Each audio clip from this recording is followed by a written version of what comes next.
Olá, pessoal. Sejam bem-vindos a mais um episódio do Neo Sapiens. E hoje vamos comandar aqui, vamos ter uma conversa maravilhosa, numa atmosfera de abertura de consciência, de cura. E eu tenho certeza que vocês vão gostar muito. E vai se preparando, porque, olha, o convidado aqui Eu não estou nem acreditando, assim. Eu nunca fico nervoso para fazer o episódio e hoje eu estou até nervoso, assim, porque é de um calibre, de um potencial que vocês vão ver aí. Então, senta a bundinha aí no sofá, onde você estiver, com o celular. A primeira coisa, já dá o teu like.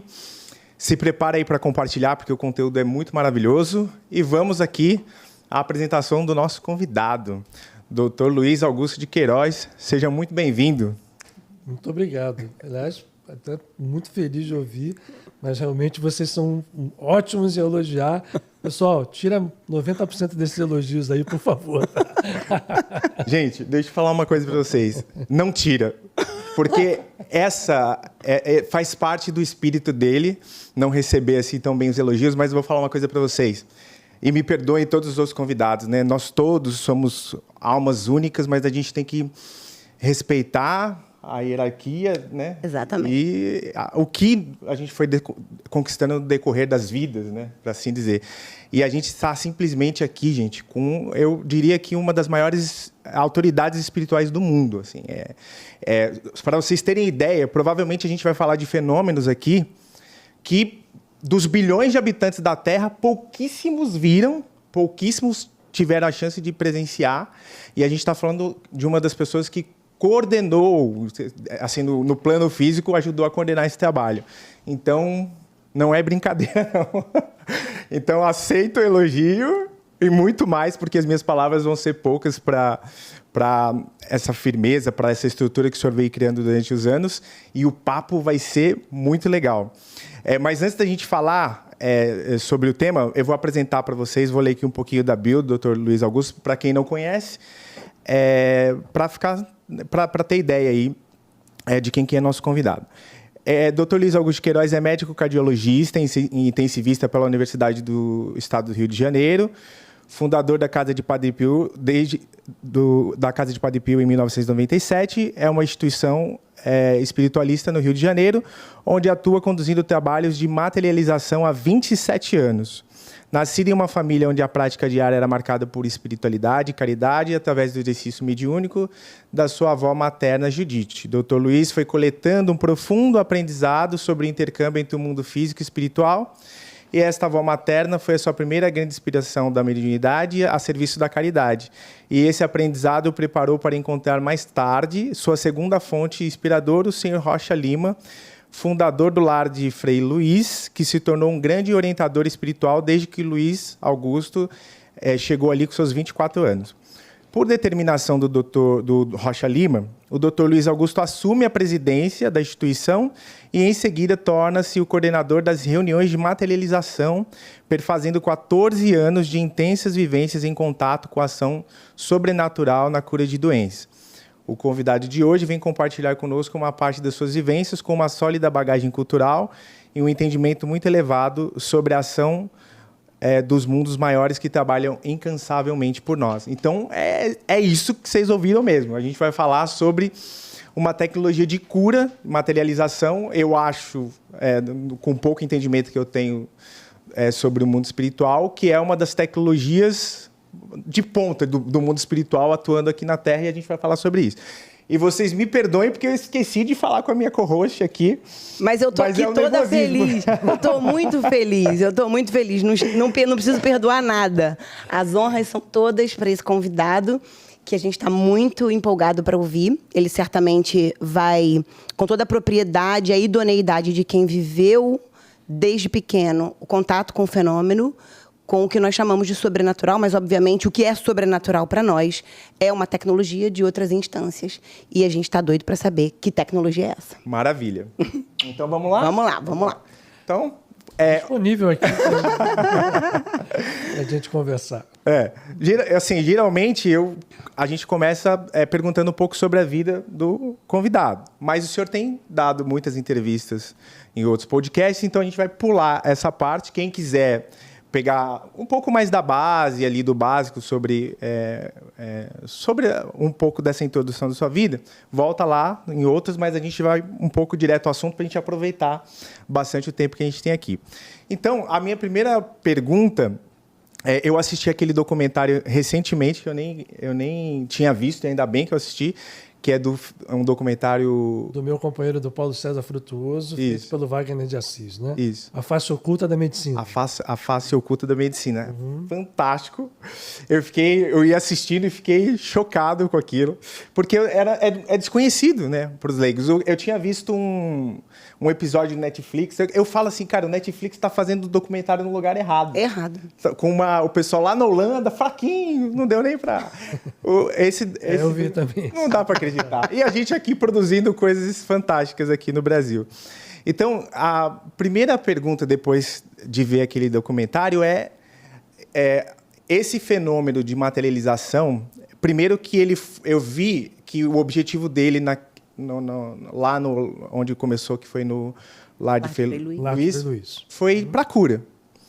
Então, eu queria, se o senhor pudesse, não sei também se o senhor sabe a história, porque o senhor chegou um pouco depois, falasse como é que foi desenvolvida essa tecnologia espiritual lá. Quem começou e como foi? Claro, Marcelo, acho ótima essa abordagem, porque o Paulo faz muito bem isso. O Paulo tem sido um divulgador incansável de algo que ele conviveu até alguns anos antes da minha chegada, e depois nós dois juntos tivemos enquanto eu estive no Frei Luís. E ele também, hoje, ainda temos contato, foi ao Padre Pio, mas essa tecnologia de cura, ela é muito característica daquilo que o trabalho de efeito físico se expressou no Brasil.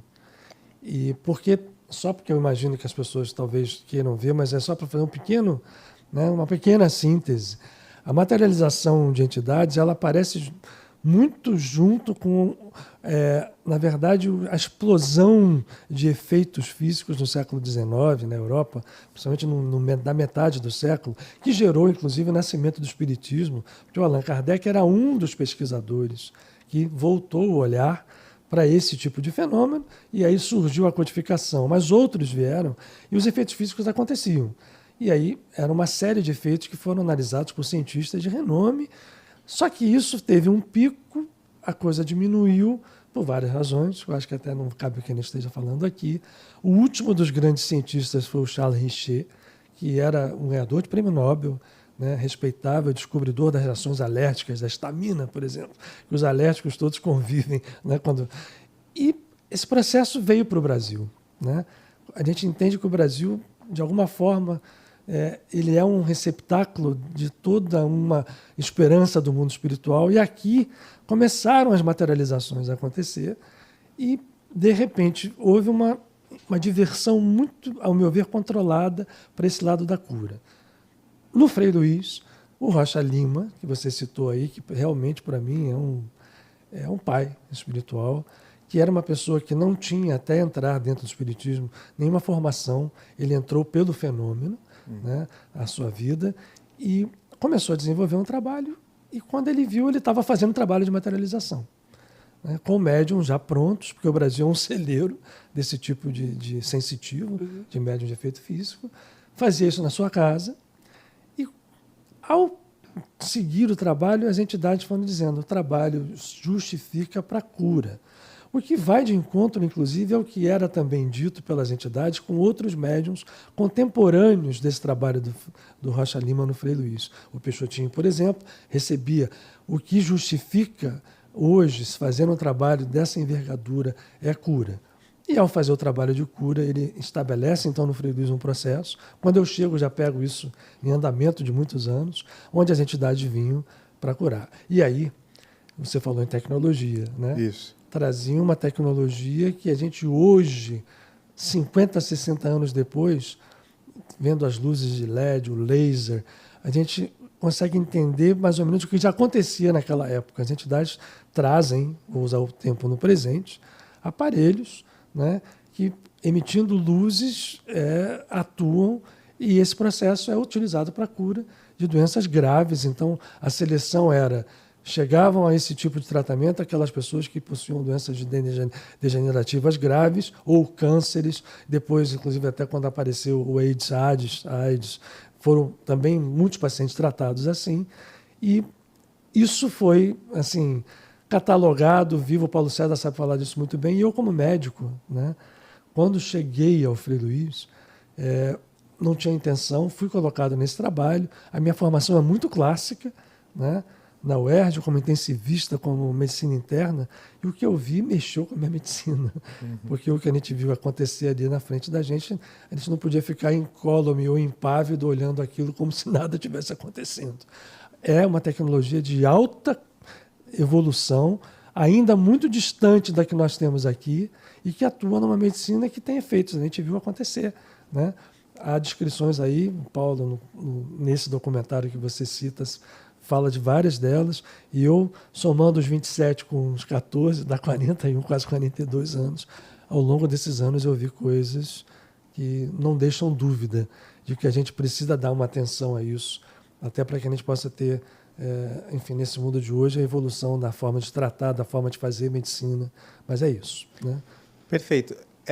Eu coloco muito essa questão da palavra tecnologia, porque quando eu olhei o fenômeno pela primeira vez, como eu disse, eu tenho pouca bagagem com isso. Mas eu olhei um livro que você me emprestou, eu não lembro o nome do livro. Materializações luminosas. E olhando aquilo, via a materialização acontecendo e aquela espuma saindo dos médiums. Mas é chocante, né? Você olha aquilo e fala, que é isso? Mas não impressionou tanto quanto saber que essas consciências usam essa tecnologia para curar. Isso que me impressionou.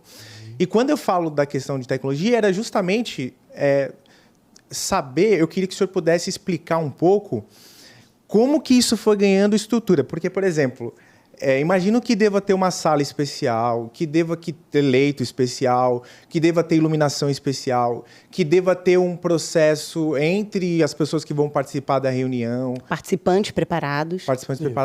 O senhor consegue explicar um pouco como é que... O trabalho em si exige isso tudo. Quando esse trabalho está voltado para a cura, mais ainda, porque, na verdade, é um trabalho conjunto. Quando você fala em participantes, não são participantes passivos, porque essa energia, né, que tem o nome de ectoplasma, virou até motivo de filme de Hollywood, né?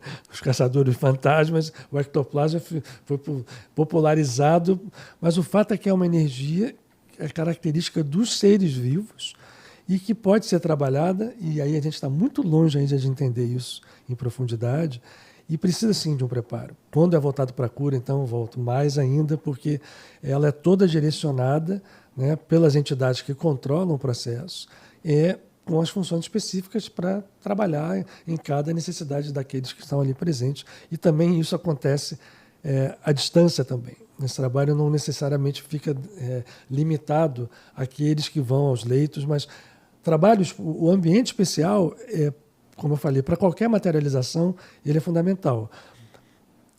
É no escuro. Isso muitas vezes gera escuro porque, né, a gente sabe que não. Eu, particularmente, hoje, eu digo que eu não tenho direito de duvidar.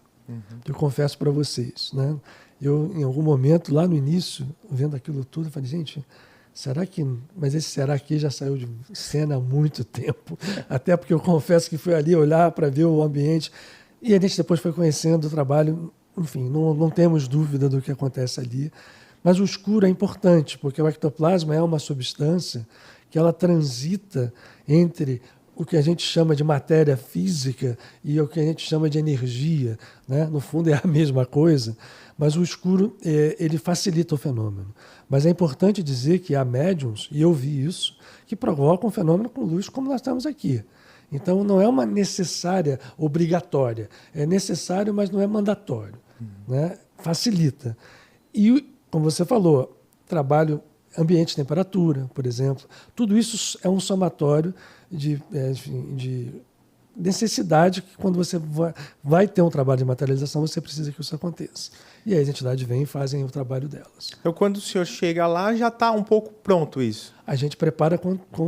Não, o processo já existia quando o senhor chegou. Quando eu cheguei no Frei Luiz, já estava correndo há muitos anos. E quem direcionou o processo de tipo local, como faz, foram as entidades? As entidades é que dizem, né? Na verdade, esse trabalho, volto lá no século XIX, as condições ambientais já eram conhecidas ali. O que o Rocha Lima faz é adaptar isso de uma forma a trazer para dentro a concentração, a oração, né? A meditação, muitas vezes a música, porque quando a gente fala, a gente está emitindo energia não só sonora, mas também essa chamada, né, energia ectoplasmática, também. E quando se canta num trabalho de materialização, a gente vê muitas vezes a diferença, né? Isso tudo eu encontrei já tudo. Eu já encontrei o trabalho feito, a mesa posta. Né? O Rocha me preparou tudo. E quando eu tomo a frente dos trabalhos, já estava aquilo tudo já tradicionalmente posto, já solidamente estabelecido. Né? Mas é um processo delicado, não se faz do dia para a noite. É uma pena, né? Mas deveria ser mais fácil. Mas a gente, enfim, é importante que tenha essa condição toda que a gente está falando. Então, para acontecer esse trabalho, o que precisa? Qual é a matéria-prima? Primeiro, que nesse caso que é para cura, precisa de pessoas doentes. Isso não falta. Precisamos o médium, que a gente chama, ou sensitivo de efeito físico, é alguém que tem... Para quem sabe um pouquinho, né, do que o Espiritismo chama de mediunidade, a forma de nos comunicarmos com essas outras dimensões, outros planos, ela, quando passa pelo ser humano, ela se expressa de várias formas. Uhum. Né? Intelectuais, é o psicógrafo, é o que pinta, é o que incorpora. O efeito físico, a palavra já diz isso, é aquele sensitivo que tem capacidade de dar origem ou dar canal a efeitos no mundo físico, que vão desde a telecinese, os objetos se mexerem sem um toque humano, os aportes, né? Estamos aqui, de repente vem algo que não está presente no ambiente e cai aqui ou aparece, entre aspas, do nada. São efeitos que agem ou se manifestam no mundo físico.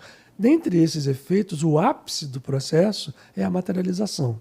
Então, o que é um espírito materializado? Que essa dúvida surge muito. Isso. As pessoas perguntam, todo mundo vê?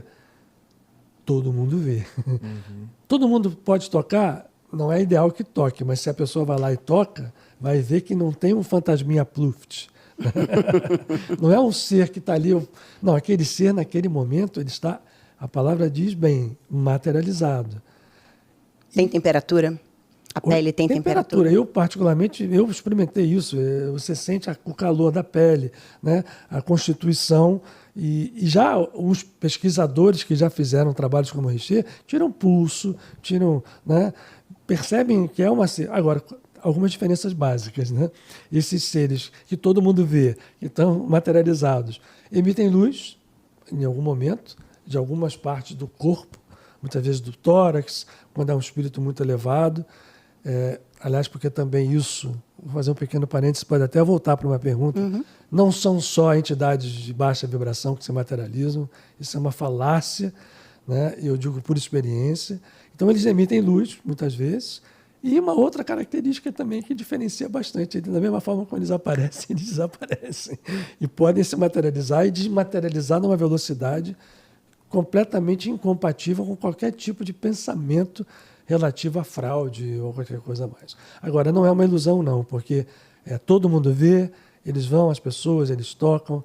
Há fenômenos, por exemplo, em que se aquece, isso se usou muito, né? O próprio Rocha Lima usava, eu cheguei a ver algumas vezes, mas depois a gente foi direcionando para a cura. Né? Se esquenta um balde de parafina quente, a entidade materializada mergulha a mão e ela desmaterializa e deixa ali o molde da mão. E tem impressão digital, tem tudo. Isso existe mas tem muitos objetos desses aí feitos, o próprio lá no Frei Luiz, isso tinha no início. Pegavam a época que se usava aqueles discos, né, que não eram de vinil, era aquele material, quase era duro, eles enrolavam aquilo, parecia um tubinho desses biscoitos, xing-ling, enrolavam aquilo e deixavam, mostrando como eles operam a matéria, que a gente chama de matéria, com uma plasticidade absurda com essa tecnologia. Só que, voltado para a cura, que eu acho que é o grande, né, é o objetivo mais nobre, essas energias são canalizadas para fazer intervenções profundas em todos os níveis do ser. Então, digamos assim, a matéria-prima é um médium de efeito físico. Isso, você falou, eu divergi aqui. Ele é o médium, mas não é só ele. Porque ele gera, como todas as pessoas geram, porque essa energia ela é característica dos seres vivos, todos, né? A gente chama de ectoplasma porque é um nome criado no século XIX, mas a gente sabe hoje que ela é uma energia que está ali entre o que a gente chama de mundo material e o que a gente chama de mundo espiritual. É como se fosse uma enzima, uma ponte, né? E ela pode, em alguns momentos, se tornar matéria, em outras não, né? Os esotéricos chamam de corpo etérico. Ali, esse médium de efeito físico, que é o principal, é a fonte, ele evidencia isso com muita facilidade. Então, muitas vezes acontece espontânea. Uma criança, de repente, começa a ver o fenômeno à volta dela, né? E os pais começam ali, e de repente são seres que têm isso de uma forma muito espontânea.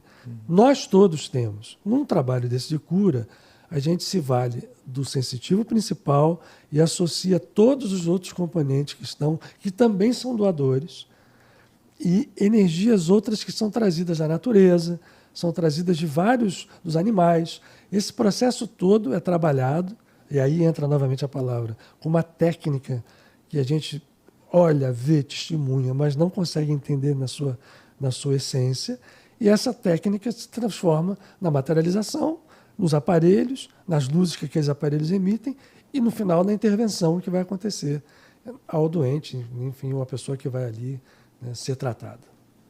Então, e esse médium ele entra numa cabine, não é isso?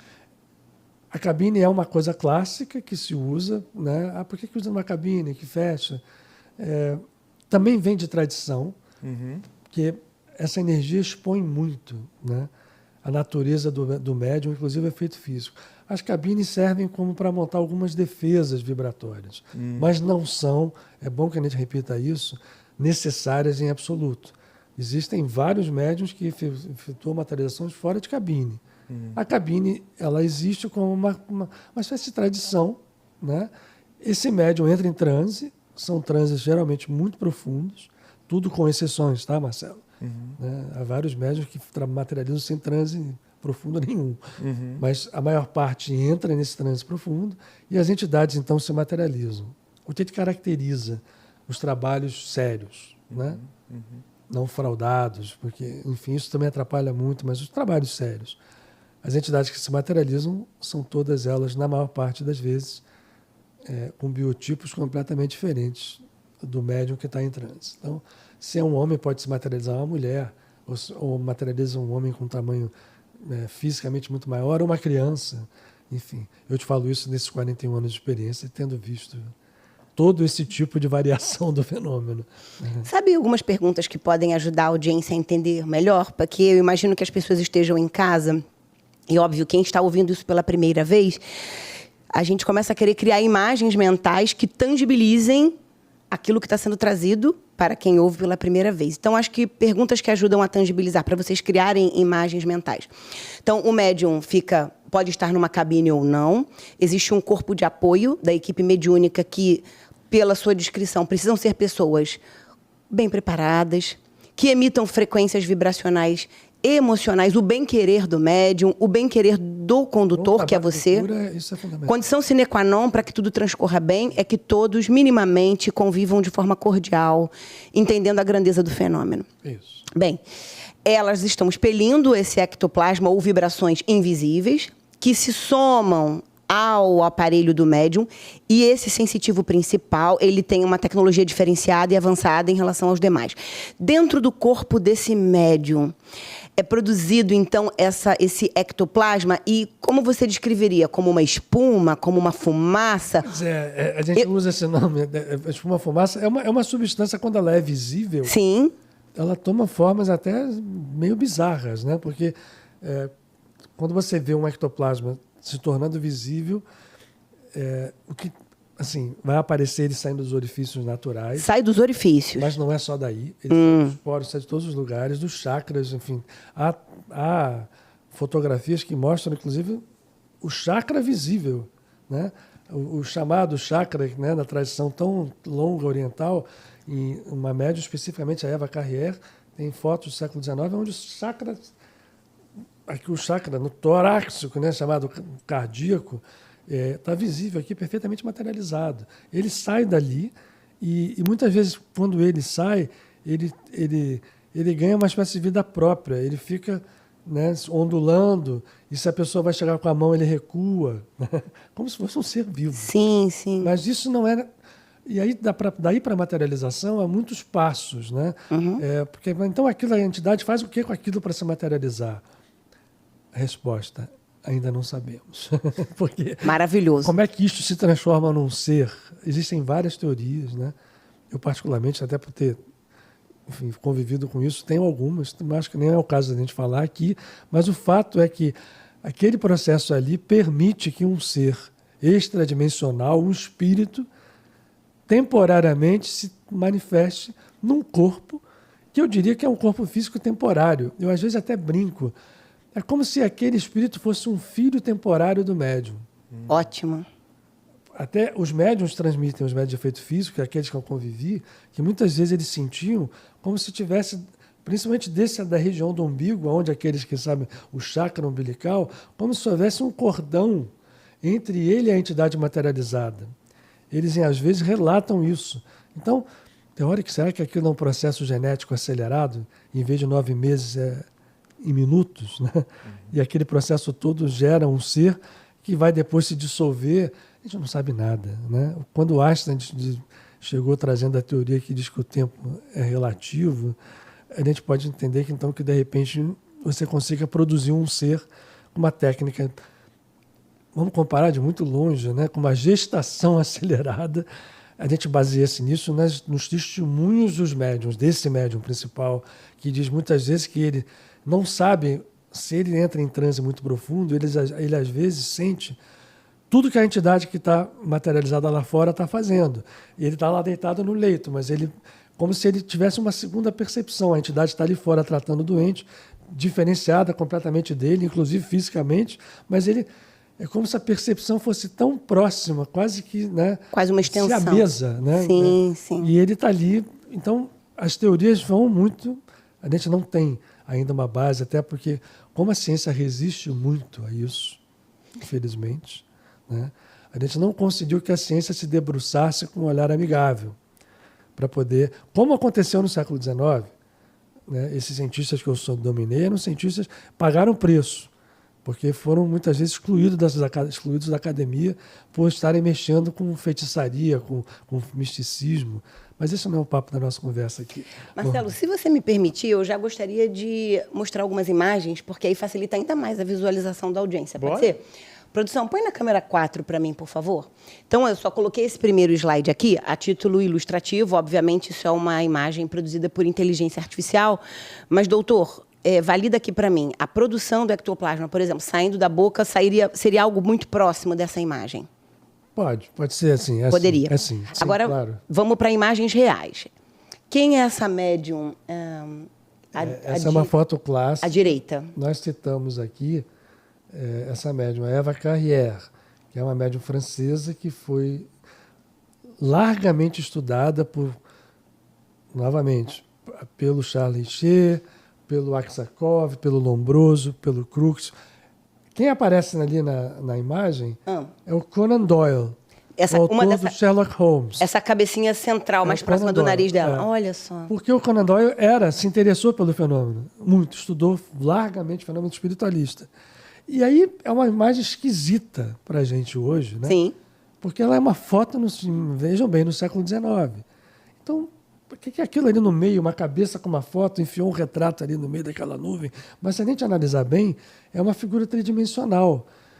E a gente pode deduzir, e eu deduzo por experiência, que o que estava acontecendo ali, que foi fotografado numa época que a fotografia era a distância das máquinas daquela época da de hoje, ela estava fotografando uma holografia. E aquela nuvem ectoplasmática aqui estava dando a cabecinha do Conan Doyle, segundo os relatos dos testemunhos, ela era meio viva. Não era uma foto parada. Sim, sim. Né? E tem a Eva várias... Carreira é uma grande médium. E né? tem várias imagens, né? Pode manter aí na imagem, produção, por favor. Então, olha só, a gente tem esse primeira figura que o senhor descreveu. Depois, embaixo, se as pessoas se aproximarem da tela, elas vão perceber que tem outras, uma figura de Várias perfil, penduradas ali. algumas penduradas, até um crânio humano. Né? Então, aí a pergunta que caberia aqui super é o seguinte: quando o ectoplasma é produzido pelo médium, ele pode virar o que as entidades desejarem que ele se torne. Elas trabalham isso, elas manipulam isso. Aparelhos tecnológicos que, às vezes, são removidos do nada Sim. e começam a emitir cores multicoloridas. Aquilo tudo vem dessa substância. Vem, e aí, por que ela, de repente, se materializa de uma forma... Ou seja, é como se a ponte entre esses mundos precisasse a ponte sendo o ectoplasma, ela como se fosse... Eu até uso, muitas vezes, vocês já viram aquelas pesquisas que, às vezes, o cientista tem que mexer numa coisa contaminada, então tem aqueles aparelhos que aquela luva que ele faz assim... Sim. E aí ele mexe ali dentro daquela coisa. Muito, ao meu ver, essa é uma figura pálida que dá a impressão. Ele pega essa substância e é como se ele usasse um molde, mas um molde de campos de informação, de campos de energia, porque não é simplesmente ele moldar, como se fosse uma luva. Sim. Não, ele cria uma mão, né, como se a mão dele saísse dali e entrasse na nossa dimensão, completamente... Né? E um aparelho é a mesma coisa. Ele pega um aparelho do lado de lá e vai transformar aquele aparelho usando o ectoplasma num aparelho visível. Eu tive um aparelho desse na minha mão. Conta um pouco pra gente essa experiência. Então, no Padre Pio, já. No Frei Luiz eu vi várias vezes de perto, mas nunca as entidades me entregaram um aparelho. No Padre Pio, numa determinada circunstância de trabalho onde estava muito bom o ambiente, a entidade materializada, que era um médico, né, um médico espiritual, chega perto de mim e diz assim: abre as suas mãos que eu vou colocar o aparelho na sua mão. E eu nervoso, né? Coloco a mão e aquele aparelho pousa. E eu me lembro bem que era um cubo, como de uma substância que parecia metálica, muito fria, quase como se tivesse saído de um congelador. E saíam 3 condutos assim, como se fossem fibras ópticas, que aquela fibra emitia luz. E hoje em dia a gente tem tecnologia LED que pode simular, né? Mas isso eu não peguei, mas eu via isso na década de 80. No início da década de 80, quando ninguém tinha luz de ninguém LED, falava em o fibra laser ótica. já existia, mas eu com aquilo na mão eu comecei a ver luzes violetas. Não? E aquele aparelho, a sensação que me deu, que mais me impressionou, é que ele como se ele desse umas puladas como se estivesse meio que levitando na minha mão, sabe? Que fosse uma coisa que não fosse, era física, mas como se fosse com hélio, bola de hélio, né? Mas que não saía, não flutuava totalmente, mas ele dava uns pulinhos assim. Eu fiquei ali embevecido, olhando. Aí, daqui a pouco a entidade chega para mim assim: chega, o médium já está sentindo lá na cabine a energia que está aqui, porque... E aí eu fiquei na mão talvez 1 minuto, mas 1 minuto nessa hora é muito grande para mim. E pegou o aparelho e levou. E, então, assim, como você faz a pergunta, eles trazem coisas, eu vi aportes absurdos, né? E serem levados. Né? Podem materializar cruzes, cristais, desmaterializar seres vivos de um lugar e trazer para o outro. Eu vou contar um exemplo aqui muito leve. Por favor, exemplos são ótimos. Uma entidade que trabalha conosco no Frei Luiz, e comigo pessoalmente, que era o Cobra Coral, que é uma entidade vinculada à Umbanda, mas que são entidades elevadíssimas. Esse é um ponto importante da gente. E o Cobra Coral, em determinado momento no Frei Luiz, se materializou. Né? O médium, a gente brincava que o médium de efeito físico. Quem viu os 3 patetas aqui? Você viu, né? Eu vi porque... Peguei o finalzinho. Havia um deles chamado Larry. Sim. Que era aquele que era careca e tinha aquele cabelo. Sim. O nosso médium principal lembrava o Larry. A gente, inclusive, brincava com ele. Aquele biotipo. Só que era mais gordo. Bom, Cobra Coral se materializa com quase 2 metros de altura. Um índio americano, até porque muitas dessas entidades, um indígena, né, nativo, né, americano, com toda a postura, vem ali materializado na cabine, trata as pessoas, porque também não aparecia por aparecer. E quando ele vai embora, enfim, se desmaterializa, o trabalho termina, e nós trancávamos tudo. né? Era um trabalho, como você falou, o cuidado era não só no ambiente, mas nos ambientes. O átrio era também trancado, janela. Quando a gente vai para fora, devia ter pelo menos umas 100 borboletas voando ali por dentro, como se fosse um viveiro.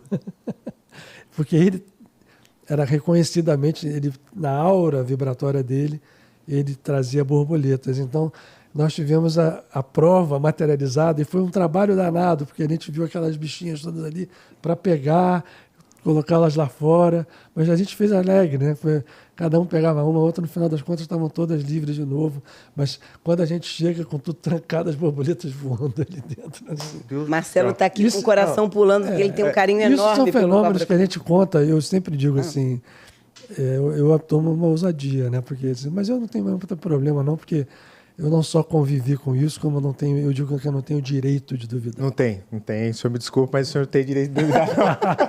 Eu não te dou esse direito agora. Eu seria uma pessoa, eu acho que, sei lá, que eu não me acho nada, mas eu seria muito pior do que eu sou se eu ainda, depois de ter visto isso e convivido, duvidasse.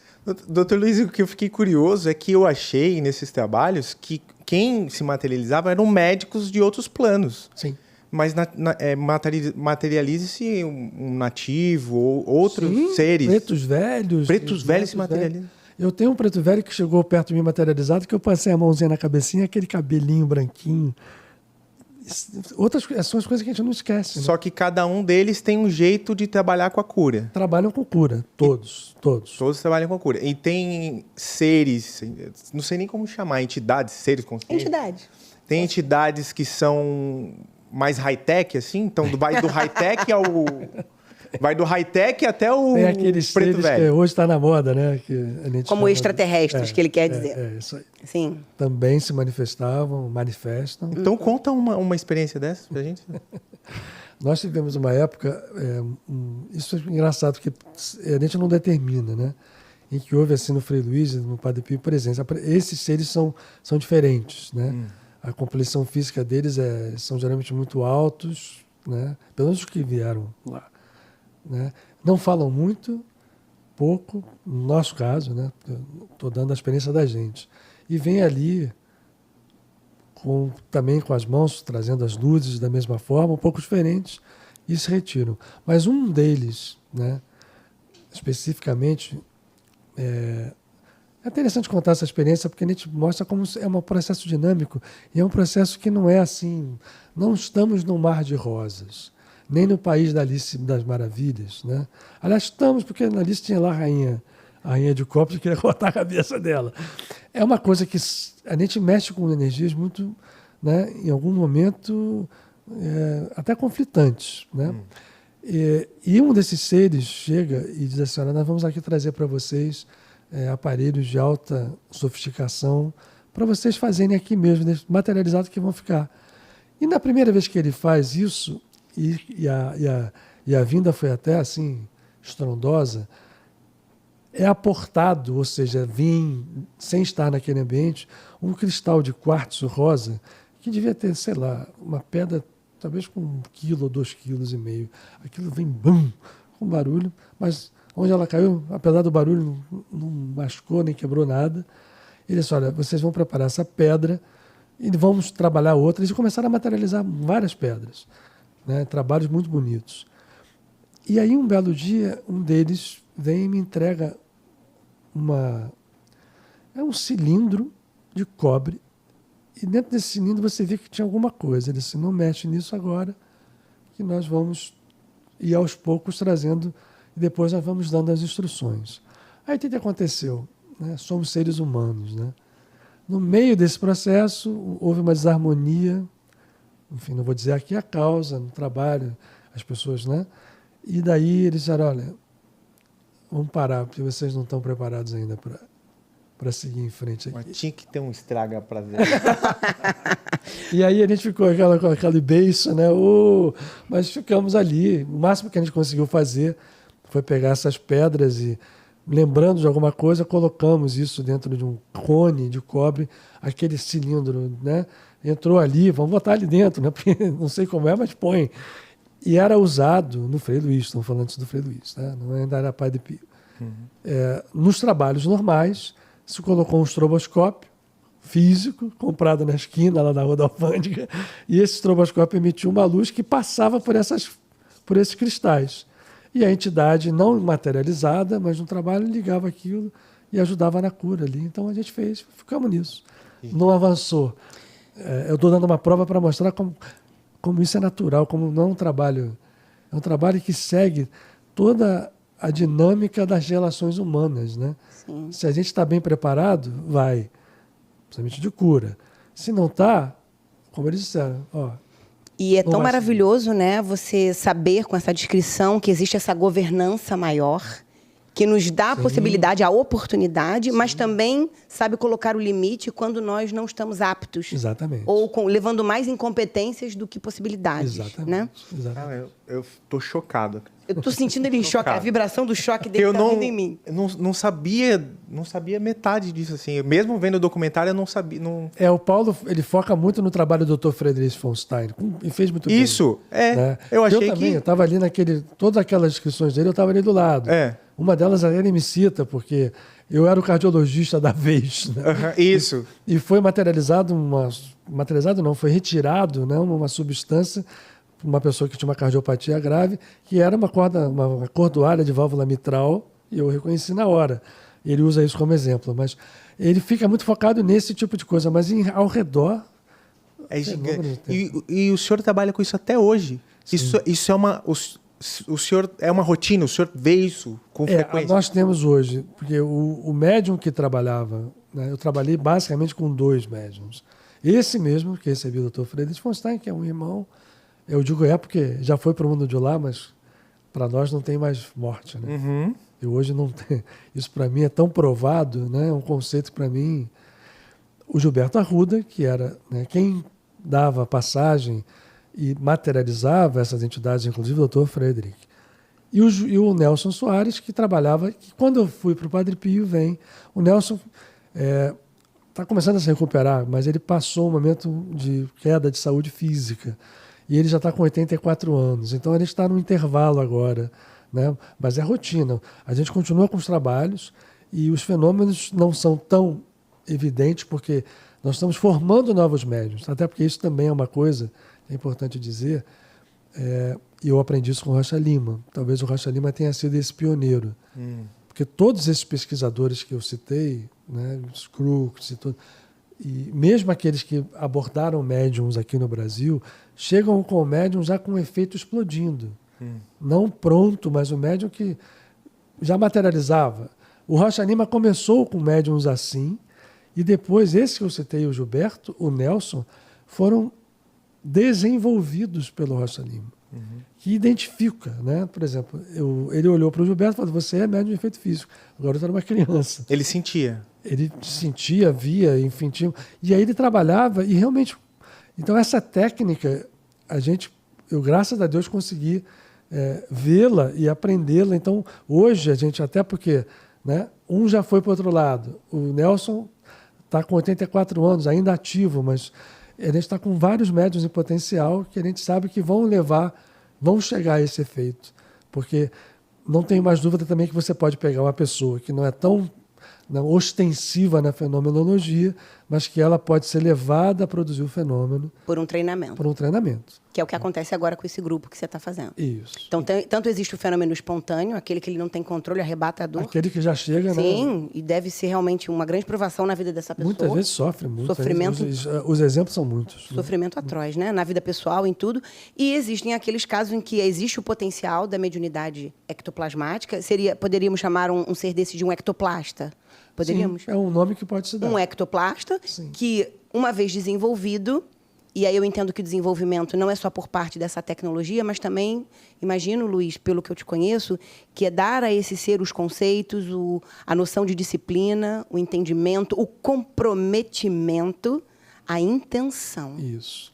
Eu acho que esse é o grande diferencial, né? Isso não é um fenômeno para ser exibido. Não. A gente respeita, né? Porque existem médiums, continuam existindo no mundo inteiro. Sim. É uma característica humana. Sim. Então vai existir e vai continuar existindo. Sim. Existem médiums que utilizam isso de uma forma profissional, exibição, né? Mas A gente respeita, Sim. não quero julgar, mas eu acho que eu acho que é o fundamento da cura, ele é sagrado. Sim. E na hora que a gente tem esse tipo de enfoque, é o que você falou, né? É preciso que o médium entenda, primeiro que ele é um médium, a palavra já diz, ele é um meio.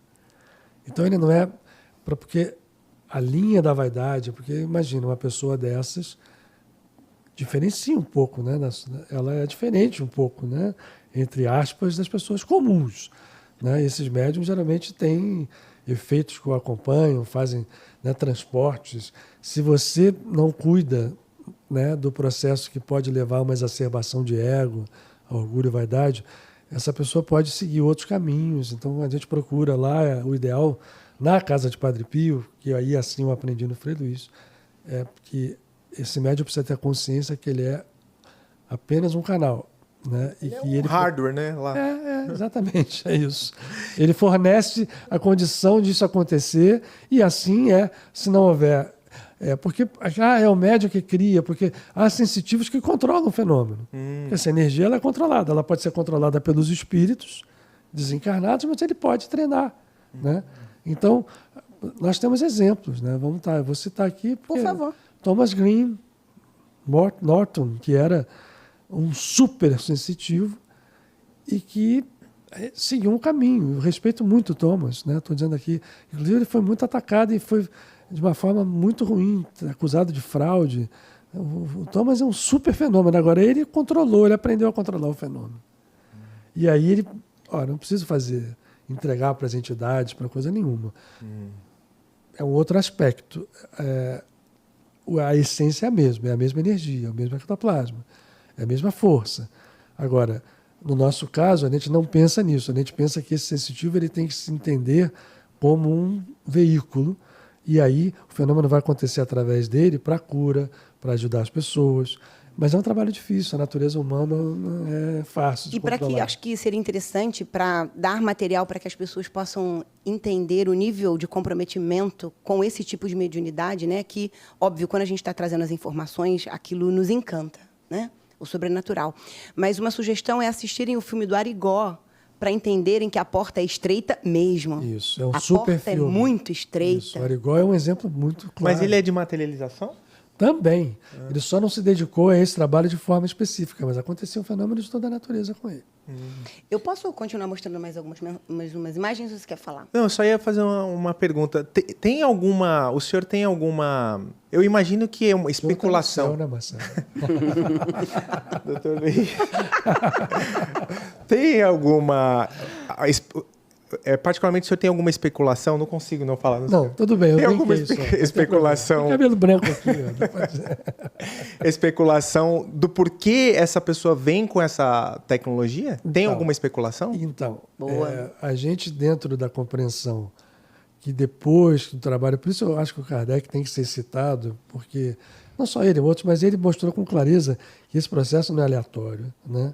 As pessoas não nascem aleatoriamente, mas aí não é para não misturar conceitos, mas quando a pessoa nasce com esse tipo de dom, a gente imagina, e eu tenho isso como real, como eu acredito em vidas anteriores, como eu acredito em caminhos anteriores, né, a essa vida, resumindo na palavra reencarnação, essa pessoa não reencarna com esse dom à toa.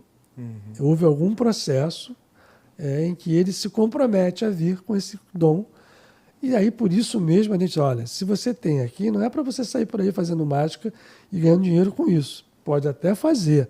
Quem somos nós para julgar como essa história se processa? Mas a ideia, olha, aproveita isso para servir.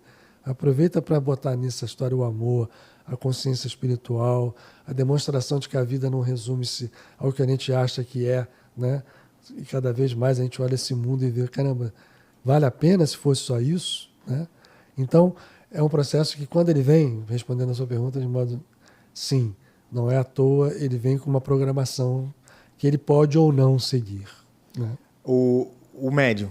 O médium. Mas é uma coisa que ele escolheu em outra dimensão? É. Ou é da linhagem do espírito dele? Ele escolheu em outra dimensão, mas esse processo é fruto de processos que ele viveu. Então, alguma coisa lá, porque esse mundo que a gente chama de outra dimensão, é muito complexo.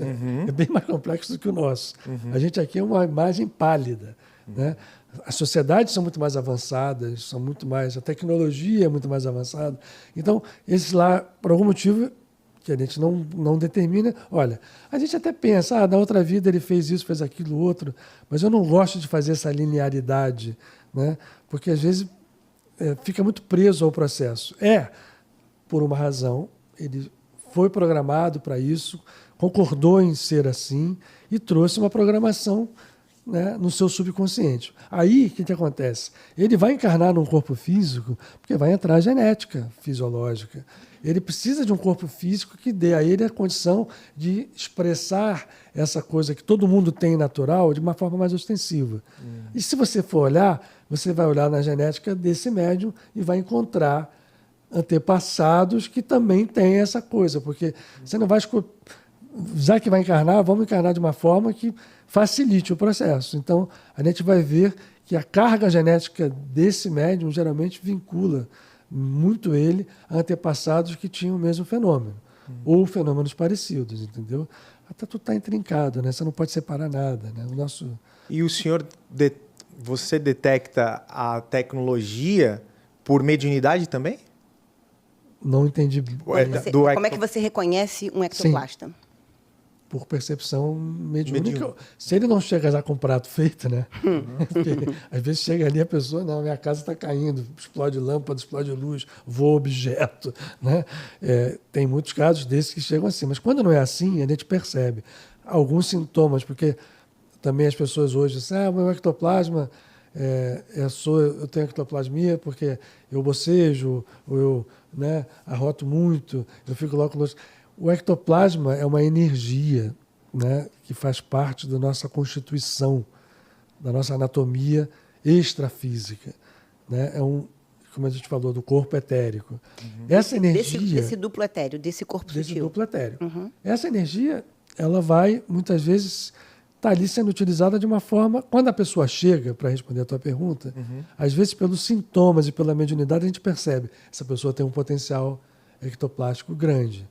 Ela está na beira ali do fenômeno, e aí isso pode até derivar para desequilíbrios físicos. Né? A pessoa, muitas vezes você tem, né, excesso dessa energia e não imprime a ela uma direção, não medita, não utiliza, aquilo vai ficar preso no seu campo mental, e se o teu campo mental, na maioria das pessoas, infelizmente, é um campo mental não sempre muito equilibrado, essa história reverte em sintomas físicos, sintomas gastrointestinais, dor de cabeça, dores, até fibromialgia. Né? Muitas vezes a fibromialgia é a expressão dessa energia, né, que está ali no corpo etérico, desequilibrada, atuando e aí desgovernando, né, nosso sistema imunológico, nosso sistema neuroquímico, que acaba se tornando dor. Aí o médico vai olhar, não acha nada, né? Ou só acha assim. Esse processo a gente pode identificar, né, quando ele não é essa ostensividade absurda. E aí, se está identificado, a pessoa pode querer, né, saber utilizar essa energia melhor. Não precisa virar médium de materialização, mas ela pode saber que essa energia, se ela tem, ela pode utilizar com uma finalidade, tanto para ela quanto para outras pessoas. Né? Essa informação que ele deu é muito útil, Marcelo. Olha só, ele está dizendo que o ectoplasma é produzido na intimidade do duplo etéreo, que é um dos nossos corpos sutis. Ok. Então, todos nós produzimos essa energia em potencial. Entretanto, algumas pessoas têm essa tecnologia biológica ou bioespiritual um pouco mais avançada, e aí isso se produz numa quantidade maior. Quando essa energia se acumula dentro do nosso aglomerado psíquico, se nós, essa é a informação mais importante para a audiência, se nós nutrirmos um predomínio de maus pensamentos e maus sentimentos ao longo da vida, esse ectoplasma, que é neutro, ele passa a agir de forma nociva, porque ele se combina com as suas baixas frequências emocionais e de pensamento e podem gerar doenças. Tais como fibromialgia. É um campo de energia que capta informação e processa informação. Olha isso. Então, informação é uma boa palavra, porque hoje a gente sabe que informação talvez seja a base de tudo. Então, por exemplo, se uma pessoa que tem essa tecnologia embutida sem saber, chegar perto de uma pessoa que tem um doente, ela pode pegar aquela energia sem querer. Pode, ela pode captar, né? Se ela tiver, enfim, vamos chamar assim, não está ali, não está completamente desligada do processo, ela pode captar passivamente e essa história pode se somar, né, às fragilidades dela e aquilo gerar um processo que vai gerando sintoma e às vezes gera uma doença física mesmo, um acúmulo. Eu até brinco, é como se você fosse passando em você um sabão e não tomasse banho. Em algum momento aquele sabão vai ser contaminado pela bactéria do corpo e vai deixar de ser algo bom. Né? Esse processo, o banho, o que é? Né? É você utilizar a tua vibração. Então, é você meditar, é você melhorar o seu foro íntimo, a sua natureza íntima, a sua percepção da vida. Isso tudo gera energia, informação, que faz com que esse ectoplasma se torne algo que está sempre num processo de interação para bons objetivos. Ainda que você não direcione, não seja um médium. Né? Eu sempre dou um exemplo, né? Eu brinco sempre assim. Os sensitivos e os médiums somos nós todos, podem ter todo tipo de estrutura psicológica. Né? Pessoas comuns, pessoas inclusive comuns, desequilibradas, até pessoas de má índole. Isso não impede que ela tenha energia. Existem os magos negros, utilizam essa energia para fazer... Sim. Enfim, a energia existe. E aqueles que vão elevando o seu padrão consciencial, vibratório. Então a gente brinca, o médium por si só, porque tem muita gente que confunde, e isso dá problema. O médium, por ser médium, jamais será santo por uma condição natural, porque ele é médium. Mediunidade não é santidade. Mediunidade é santidade. Agora, a santidade, e a pessoa pode ser um católico, um ateu, se ele for uma pessoa que tem isso dentro dele, a vibração que ele emite, o padrão de informação energética é de alta frequência, ele se torna um médium ou um sensitivo. Exemplo, a gente tem os santos católicos. Né? Tem uns livros interessantes, inclusive, essa mediunidade dos santos, porque por exemplo, o Santo Antônio de Pádua efetuava curas, não é nada. Ele sabia do ectoplasma, sabia dessa energia, para ele aquilo... Mas essa energia era dele, sem nenhuma estruturação teórica ou de explicação. Hoje a gente tem a vantagem de entender, né? E de fazer com que pessoas comuns possam desenvolver isso. Mas aí, o grande desafio é, você desenvolve isso para quê? Para o seu egoísmo, para sua, né? Para se tornar eu sou aquilo outro, ou para servir. Né? Servir num amplo aspecto. Servir a cura, mas pode servir a várias outras coisas mais. Você pode ser uma pessoa que utilize isso como um terapeuta, né? Um psiquiatra, né? Um aconselhador, um professor, enfim. Essa energia pode ser utilizada de várias formas. Todas as vezes que esse assunto, né, ele vem para a pauta, especialmente no que tange as pessoas se identificarem com sintomas no corpo físico. Eu sofro de gases, dilatação abdominal, né, doutor Luiz? É muito claro. Isso às vezes acontece, a pessoa, esses sensitivos entram, quando saem da sessão, saem, eu vou parar com isso, minha barriga, estou grávida. Calma. Em casa, você vai chegar daqui a pouco, amanhã já você acorda melhor. Sumiu. Aí as pessoas relatam dilatação abdominal, muitas vezes uma dor crônica no estômago, mesmo que não tenha uma patologia, né, gástrica. Sim. Um lacrimejamento incontrolável, mesmo que você não esteja emocionado, ou dor de ouvido, secreção de sinusite, pontadas na cabeça. As pessoas se sentem ressonância e começam a descrever os sintomas que elas têm. E sim, muito possivelmente, elas podem ser os ectoplastas com essa energia acumulada. Mas a informação mais importante que o Luiz Augusto deu hoje é, antes de nós entrarmos numa linha de pensamento de que somos vítimas porque vitimizando o fato de sermos ectoplastas em algum grau, porque aquilo está me dando esta ou aquela dor acumulada, é mais o enfoque na nossa responsabilidade sobre que tipo de emoções e pensamentos nós estamos nutrindo, porque é a combinação do ectoplasma com o teu padrão de pensar e sentir que vai lhe adoecer. Ou como você citou, indo a um hospital, visitando alguém doente, aquela circunstância, aquele ambiente, você vai puxar aquela carga. Tínhamos um querido amigo que trabalhou muitos anos no Tribunal de Justiça, redigindo sentenças, né? Esse grande amigo, e ele passava muito mal. E aí já não eram os sentimentos dele que estavam envolvidos, eram as cargas dentro daquele ambiente. Que ele inadvertidamente absorvia. Que isso pode acontecer. E aí, deixa eu só terminar essas imagenzinhas que vai ajudar o pessoal. Olha só. Bom, volta lá na câmera 4. À esquerda, só para não ficar sem comentário, eu coloquei uma ilustração de um ectoplasma emitido de forma invisível, porém fotografável.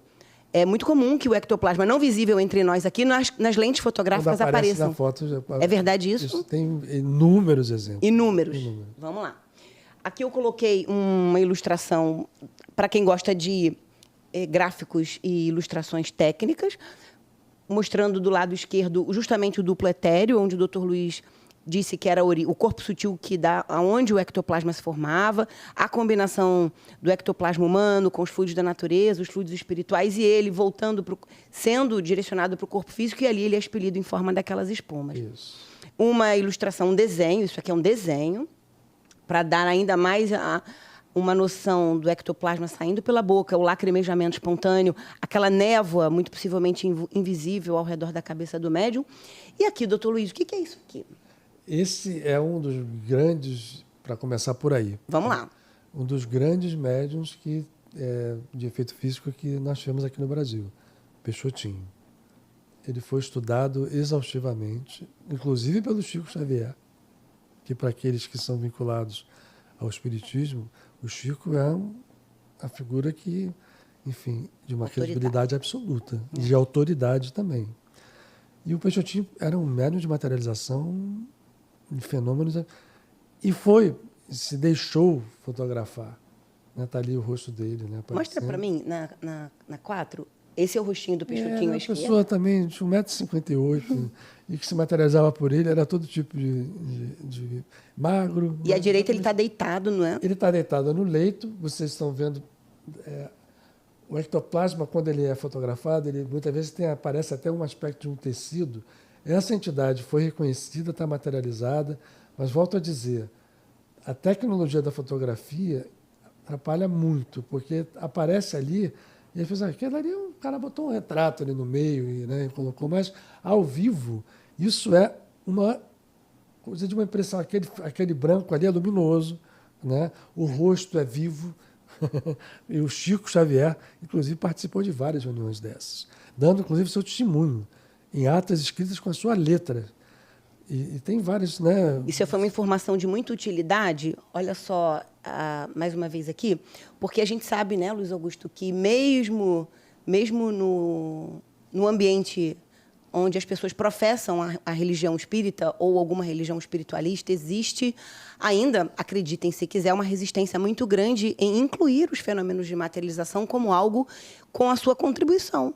É uma coisa inacreditável, porque nos fundamentos, né, quando a doutrina espírita surgiu, a materialização era só uma forma de chancelar uma realidade de um fenômeno que estava, naquele momento, um espírito que ninguém vê, estava pronto para todo mundo ver, todo mundo, né, materializado. A gente até imagina, mas muitos espíritos não precisa disso mais hoje, não existe, não é verdade. Eu acho que cada vez mais o fenômeno de efeito físico vai ser necessário.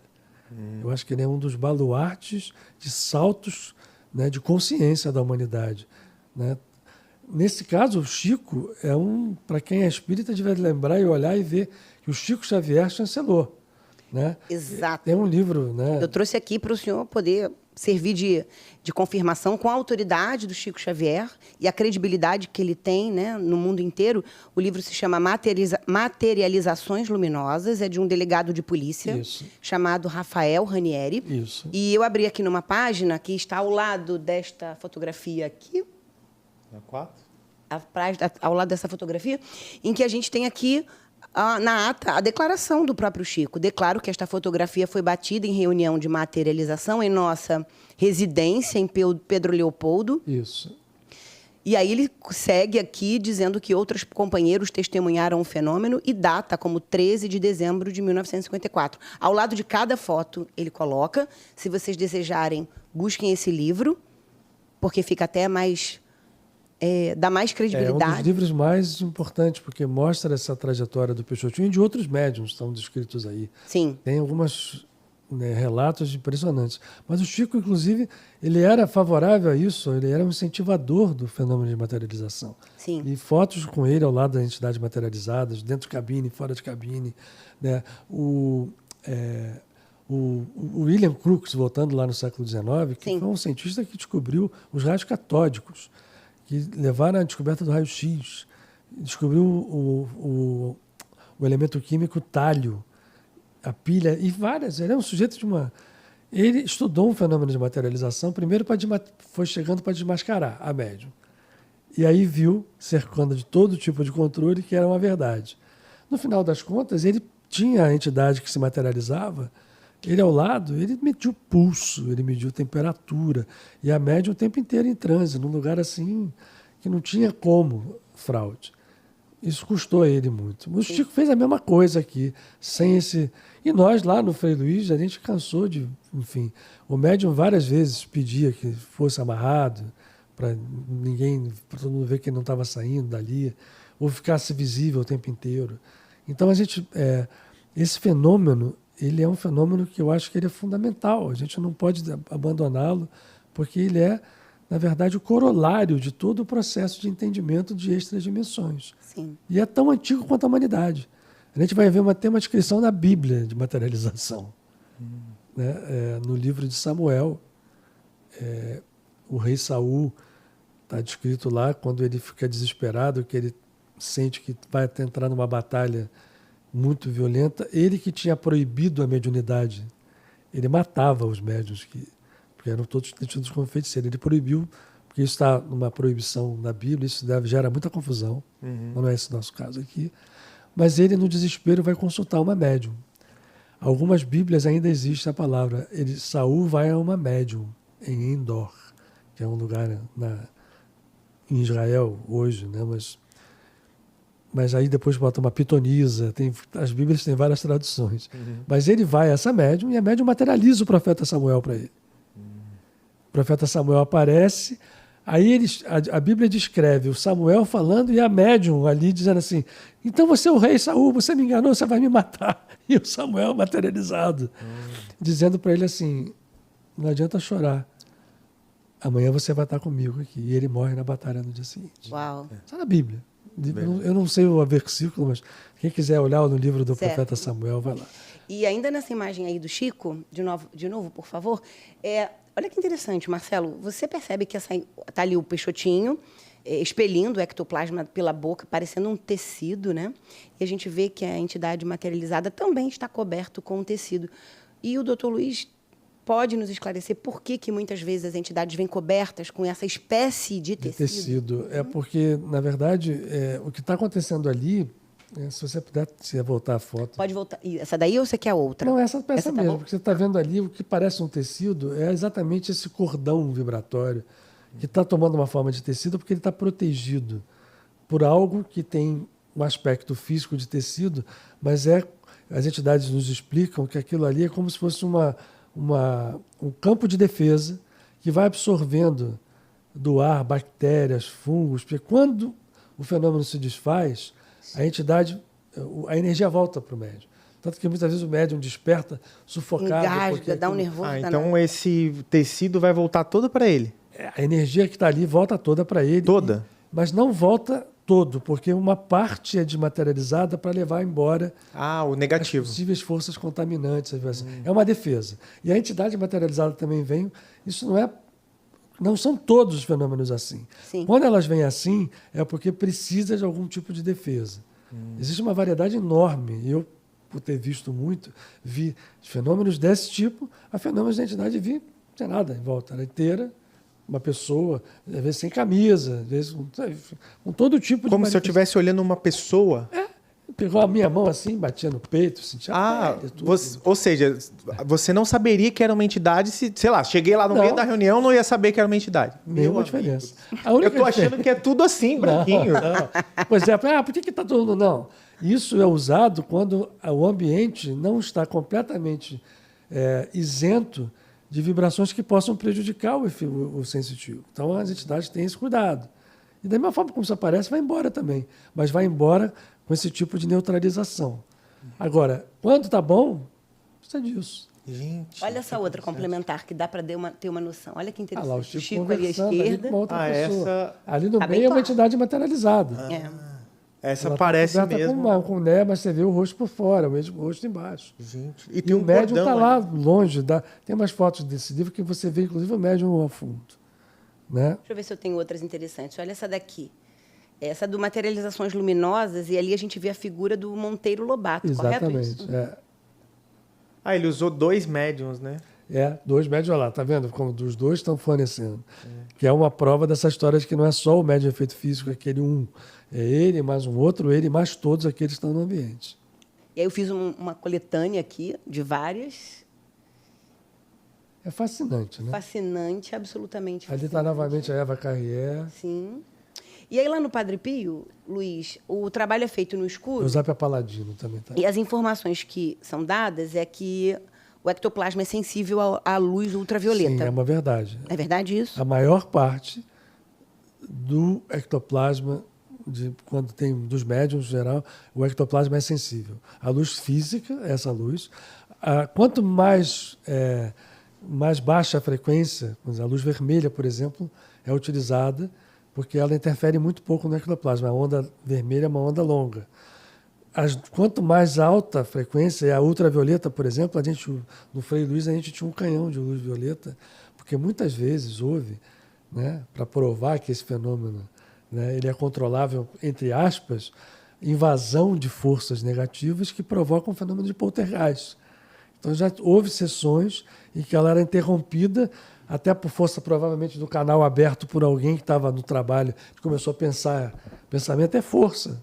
E nesse momento a gente vê que a força é uma força mesmo, para valer. Né? A prova material abre espaço e aí fenômenos de poltergeist, né? Como tirados, objetos atirados. Então era como se uma pessoa fosse um portal. Sim. Ela passa. Pro negativo. A energia é usada para o negativo, ela é um portal. As forças entram e nós temos um canhão violeta, de ultravioleta, de quando essa coisa acontecer, ela é ligado e a luz violeta queima o ectoplasma e aí impede, inclusive, o fenômeno de poltergeist. Mas isso não prejudica o médium que estava... Não, ajuda ele.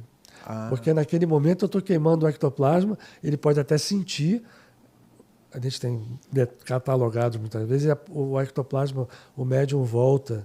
Vou contar uma. Tá. Sempre, conta várias. Não, de poltergeist tem vários, mas isso aqui, mais uma vez a entidade estava materializada, tratando no leito, e a pessoa que foi ao leito, né, o assistido... O senhor lembra qual era a entidade? Era o Dr. Frederic. O Dr. Dr. Frederic von Stein, lá no Frei Luiz. E a pessoa assistida... Tem vários sermões até cômicos. Né? A pessoa assistida teve um medo, porque ela olhou, né? Isso comenta assim, não olha para a entidade, não procura curiosidade. A curiosidade atrapalha muito, né? Porque também é uma coisa... Mas essa pessoa olhou e viu, quando ela olha, ela não viu o rosto do doutor, só viu coisa, mas em volta como se tivesse nada. Aquilo deu um pavor nela, ela estava com ele, ela agarrou a mão da entidade e apertou. Mas ele estava materializado como um humano. Assim, você via ele... materializado. Ok. E aí no leito tratando ela. A pessoa estava ali, ela abriu o olho e viu, em vez do rosto, ele viu o corpo inteiro, mas não tinha rosto. Nossa. Às vezes a entidade materializa parte do corpo. Naquele momento ela estava tratando. Por algum motivo, e geralmente você manda a pessoa não abrir, olhar. Muitas vezes olha ali. Mas no caso não estava. Ela aperta a mão da entidade que estava materializada, com força, ai meu Deus.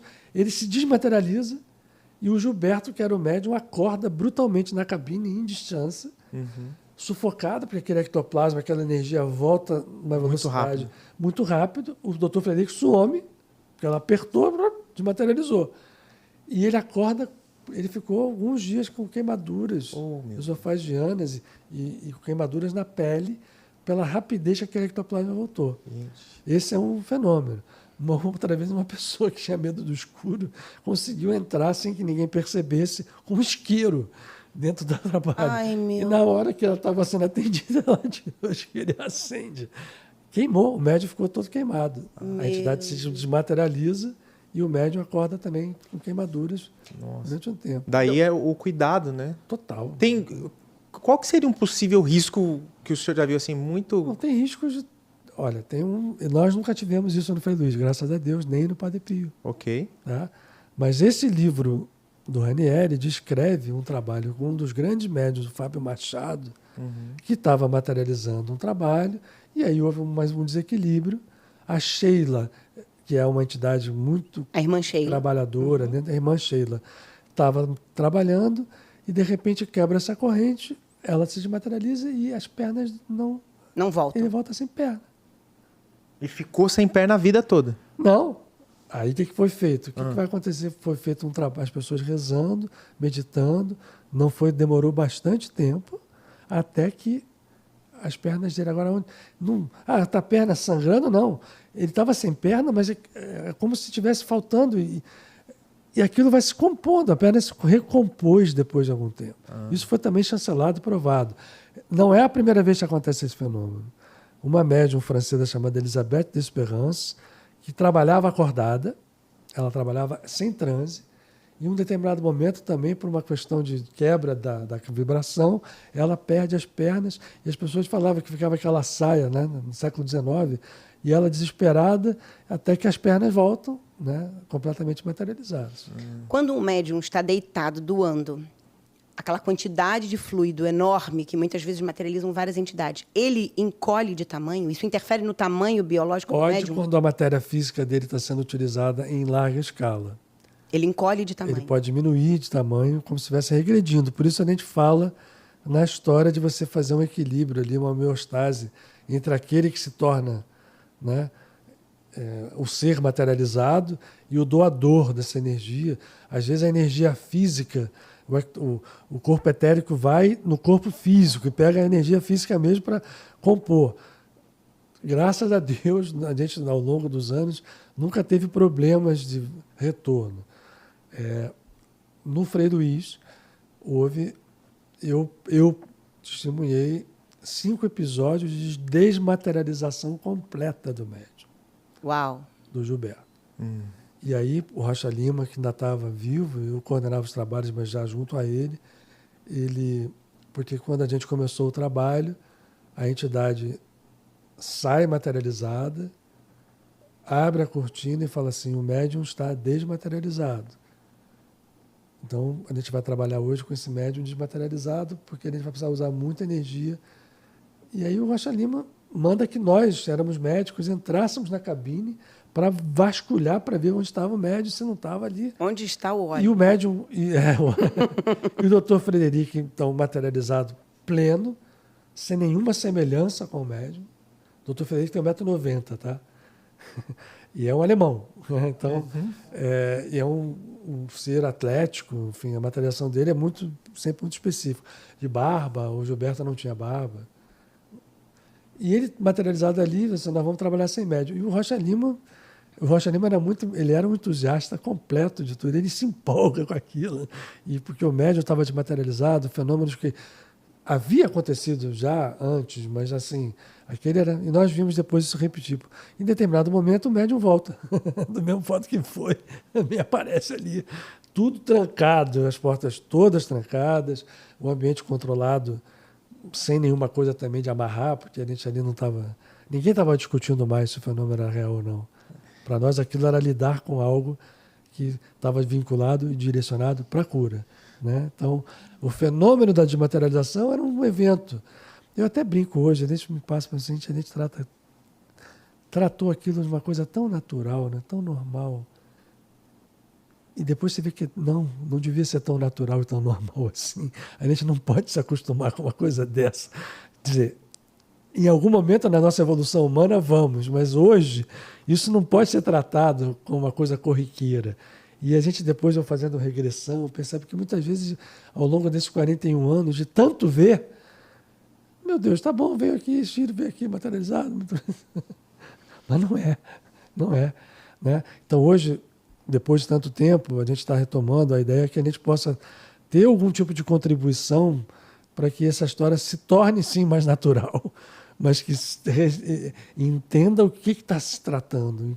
Nós estamos tratando de coisas muito sérias. Materialização é tão velha quanto o homem. Tem descrição de materialização. Voltamos ao Antônio de Pádua. Né? O Antônio de Pádua tem aquela história que todo mundo já ouviu, salvou o pai da forca. Né? Você já ouviu essa expressão? Não. É uma expressão muito comum para quem é descendente português. Vai salvar o pai da forca. Porque ele, literalmente, ele era filho de um nobre português. Ele estava já na Itália como franciscano. Né? Distância física, Portugal, Itália. Num determinado momento no coro, ele entra em sono. Isso é descrito, tá? Pelos seus companheiros. E o que acontece? Veja bem, né? O pai dele estava sendo injustamente condenado pela morte de uma pessoa que mataram e jogaram no terreno do pai, que é, inclusive, ao lado da catedral hoje, a Casa de Santo Antônio. O pai dele era muito respeitado, mas jogaram lá, acusaram ele e ele estava sendo condenado. O que acontece? Santo Antônio entra em transe na Itália e ele se materializa em Lisboa. Como foi num ambiente católico, o que é contado é assim, ele ressuscita o morto que chega e diz assim, não foi o pai dele que me matou, foi o fulano de tal. Para mim, ele materializou aquele morto, né? Que o corpo continuou lá, provavelmente, mas ele materializa o morto. Olha a mediunidade de Santo Antônio. E esse morto salva o pai dele da forca. Nossa. Então, essa história é conhecida, é catalogada dentro da tradição antoniana como real. E, para mim, é real mesmo. Depois que eu vi tudo que eu vi, eu não tenho dúvida que ele pode ir lá em transe. E ele acorda e ele conta essa história. E depois ela é confirmada. Só que naquela época não tinha internet, não tinha telefone, não tinha TV. Teve que ser confirmada por informações trazidas por navio, por carta, né? Chanceladas, e que depois compuseram, né, toda a história de vida desse super santo, né? Super médium Antônio de Pádua. E por falar em santos, as aparições de Nossa Senhora, são duas perguntas consecutivas. Elas eram materializações de Nossa Senhora? Então, é legal você tocar esse assunto. E por que elas eram precedidas por ventanias? Pois é, a gente tem... Século XIX foi um século especial, né? E aí não ficou privado... Tudo foi mexido na humanidade. A gente recebeu uma oportunidade no século XIX que eu acho que a gente não soube aproveitar, como humanidade. Uhum. Entre elas, a manifestação espiritual. E dentro do ambiente católico, a responsável por aparecer foi Nossa Senhora. Então, ela aparece no século XIX em 3 eventos. La Salette, na Rue de Bac para Catherine Labouré e depois em Lourdes para Bernadette Soubirous. Sempre mulheres, sempre meninas, né? Materialização. A aparição dela na Rue de Bac são 2 aparições. A primeira é uma materialização descrita que parece livro, né? Eu não sei se vocês conhecem essa história, mas as pessoas, ela é contada. A primeira aparição, a Catherine Labouré era noviça, ela tinha recém entrado no convento, depois de muito tentar, de ter sonhado com São Vicente de Paulo, que era o fundador da Ordem das Visitandinas, né? Das Irmãs de Caridade, aquela do chapelão. E sonhou com ele quando criança, e depois, quando ela chega lá, e eu vi, era aquele senhor ali que apareceu no sonho para mim, que disse que eu tinha uma coisa a fazer. E um dia ela está dormindo no dormitório de noviças, bate no corpo, ela é uma criança, diz assim, levanta, levanta, a senhora está te esperando. Ela olha, um menino está aqui dentro, mas ela seguiu aquilo, né, naturalmente. E isso contado por ela. O relato dela.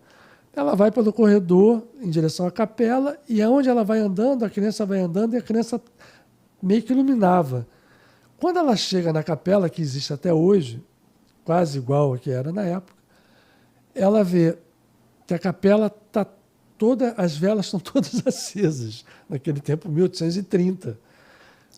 E, de repente, na cadeira do diretor, ela vê uma coisa meio assim, se formando um barulho de pano. E, depois de um tempo, aquela criança fala com uma voz de adulto, forte, eis a senhora. E ela, depois do susto, né? Porque imagina, né? Ver uma criança falando com voz de adulto, é filme de terror, né? Uhum. Mas, no caso, ela impactada e ela corre para a cadeira do diretor, está Nossa Senhora ali. Ela fica mais de 1 hora ajoelhada aos pés da senhora, agarrada, com a cabeça deitada no colo, ouvindo de Nossa Senhora coisas que ela nunca contou para ninguém. ela estava tocando um ser materializado. Essa foi a primeira. A segunda é a medalha milagrosa, onde ela vê a medalha, aí já não é uma materialização. Você falou da ventania. Lourdes, Bernadette, quando vai ter a primeira aparição na caverna, a ventania acontece. Por que eu acho que ventania? Porque o que acontece? Em sessões de materialização verdadeiras, a gente sente o vento frio. É como se tivesse um ar-condicionado ligado. Aquilo ali está vindo do nada. Até tem ar-condicionado, mas tem um terceiro ar-condicionado ali, que é exatamente, eu acho, é o desequilíbrio, quer dizer, no bom sentido, entre a pressão atmosférica, né, normal da gente e é o fato de acontecer uma entidade de uma outra dimensão entrando ali para a gente. Como um deslocamento É um dimensional. deslocamento que esfria o ar, provavelmente porque rouba o calor para alguma outra coisa. Não existe frio, né? Existe ausência de calor. Né? O boneco de neve das casas pernambucanas falava uma coisa que não é física. Você não tem idade para isso, mas tem aquele anúncio. Quem tem no YouTube vai lá ver. Anúncio das casas pernambucanas. Quem bate é o frio. Ah, não, eu conheço. Não adianta bater. Não adianta bater, eu não deixo você entrar. O frio não existe. O que existe é quando o calor vai embora. Então, eu acho que isso é o que provoca. E a Bernadette, lá naquele momento, era um inverno, mas ela sente uma ventania brutal sacudindo as árvores todas e chama a atenção dela. Aí ela vai e a figura que está dentro da gruta depois vai se identificar para ela como Nossa Senhora. Em Fátima, que é onde aí sim, aí em Fátima acontecem efeitos físicos, que as crianças primeiro veem no dia de sol, a ventania danada, parecia que vai chover, mas o sol estava ali, era meio-dia, nada acontece, quando elas olham para a árvore, está lá a entidade para eles visível, e aí os eventos seguem-se a pedido da Nossa Senhora, não disse quem era, ela vai dizer só no fim, como também fez com Bernadette, e pedindo a eles que voltassem 6 vezes. Mas ao longo depois, quando começam as pessoas a ver, todo mundo via, não a figura, mas ouviam o quê? O vento, zumbidos como se fossem zumbidos de abelha, né? Raios espocando luminosos, da onde as crianças estavam ali falando aparentemente com nada. E no último dia acontece para mim, o maior fenômeno de efeito físico da história recente, pelo menos, né? Que é o que chamam do Sol. Né? Tem uma foto disso impressionante. O último fenômeno é como se o Sol tivesse rodado e saído do lugar. Não existe isso. Né? Mas foi um fenômeno que deu para as pessoas a impressão. Uma bola luminosa começou a girar, e foi chegando, as pessoas o mundo vai acabar. E estava uma chuvarada, até a hora meio-dia, abre o sol, a Lúcia, que falava, né? Os outros 2 ficavam ali, a senhora vai falando com eles, olhem para o sol, quando ela vê, todo mundo vê aquilo, e estava todo mundo molhado. Quando termina esse fenômeno, as pessoas ficaram apavoradas, tem fotos de todo mundo de joelho assim no chão, saiu na imprensa em Portugal, esse fenômeno foi visto fora de Fátima, tem gente que acha que a Nossa Senhora era um ET, que aquilo era nave, rodando, e quando acaba, as pessoas olham, todo mundo seco. E as pessoas faziam assim na roupa e saía explosões de luzes. Brilhos. Então foi um fenômeno de efeitos físicos, uma explosão absurda. E projeções no céu. Aparecia Nossa Senhora, São José, e ela disse, olha, eu vou trazer a Nossa Senhora do Carmo, vou trazer... E todo mundo via. São José, tudo como se fosse uma projeção que a gente hoje tem condição de fazer. Né?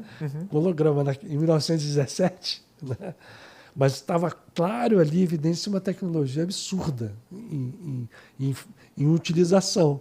Só que na linguagem católica está interpretado, com todo respeito, até porque eu acho uma das aparições mais espetaculares da história, e foi muito importante que ela sinalizou ali também, ó, acabou o século XIX, vocês não aproveitaram, está aí uma guerra mundial, parem para pensar, se não pensar direito vem outra pior, e a gente está no mesmo processo até hoje, né? Sim. A gente deixando de aproveitar oportunidades e gerando então consequências criadas por nós.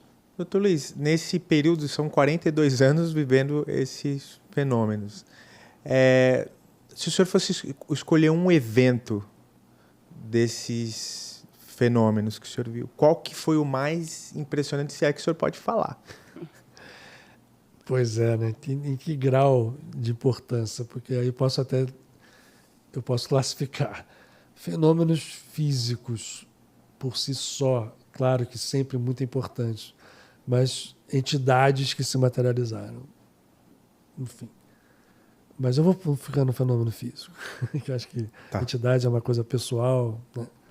Que foram muito impressionantes. Tanto que, como eu digo, eu não tenho. Eu vi meu pai, por exemplo, materializado. Viu o seu pai? Enfim. Então não foi, mas não foi numa reunião de cura, ele veio. Na prévia de uma reunião de cura. Então permitiram que ele... Porque a reunião acontece aos sábados e todo mundo dorme de sexta para sábado. Esta noite sempre tem fenômenos mais particulares, porque só ficam ali os médiums de apoio e o médium principal. Então, geralmente, nas sextas à noite acontecem esses fenômenos que não tem muita direção com a cura, que é no dia seguinte, quando chegam as pessoas que precisam ser curadas, né?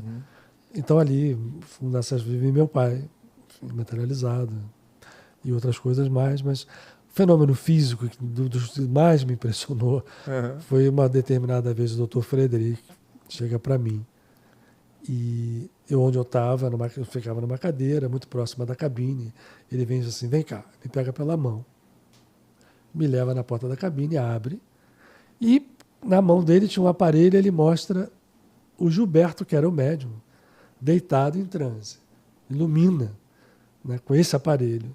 Você está vendo ali o meu médium? Estou vendo. Por que está mostrando isso? Não precisa me provar, né? Já não foi no início, foi já no meio da estrada. Aí ele pega e vira para ele. Quem eu vejo? Outro Gilberto. Aí ele fez de novo, né? Gilberto aqui. Falei, eu estou mostrando a você porque hoje eu estou materializado num fenômeno de superincorporação. O que é isso? Eu estou falando isso porque muitas vezes as pessoas... isso é fraude, o médium se fantasiou e está ali, e no final o cara é igualzinho ao médium. Isso é uma das coisas que é discutida demais até no espiritismo. Então eu acho interessante falar, porque dois assuntos resolvidos numa... E quando ele mostra ele com a cara de superincorporação, fala, por que eu faço?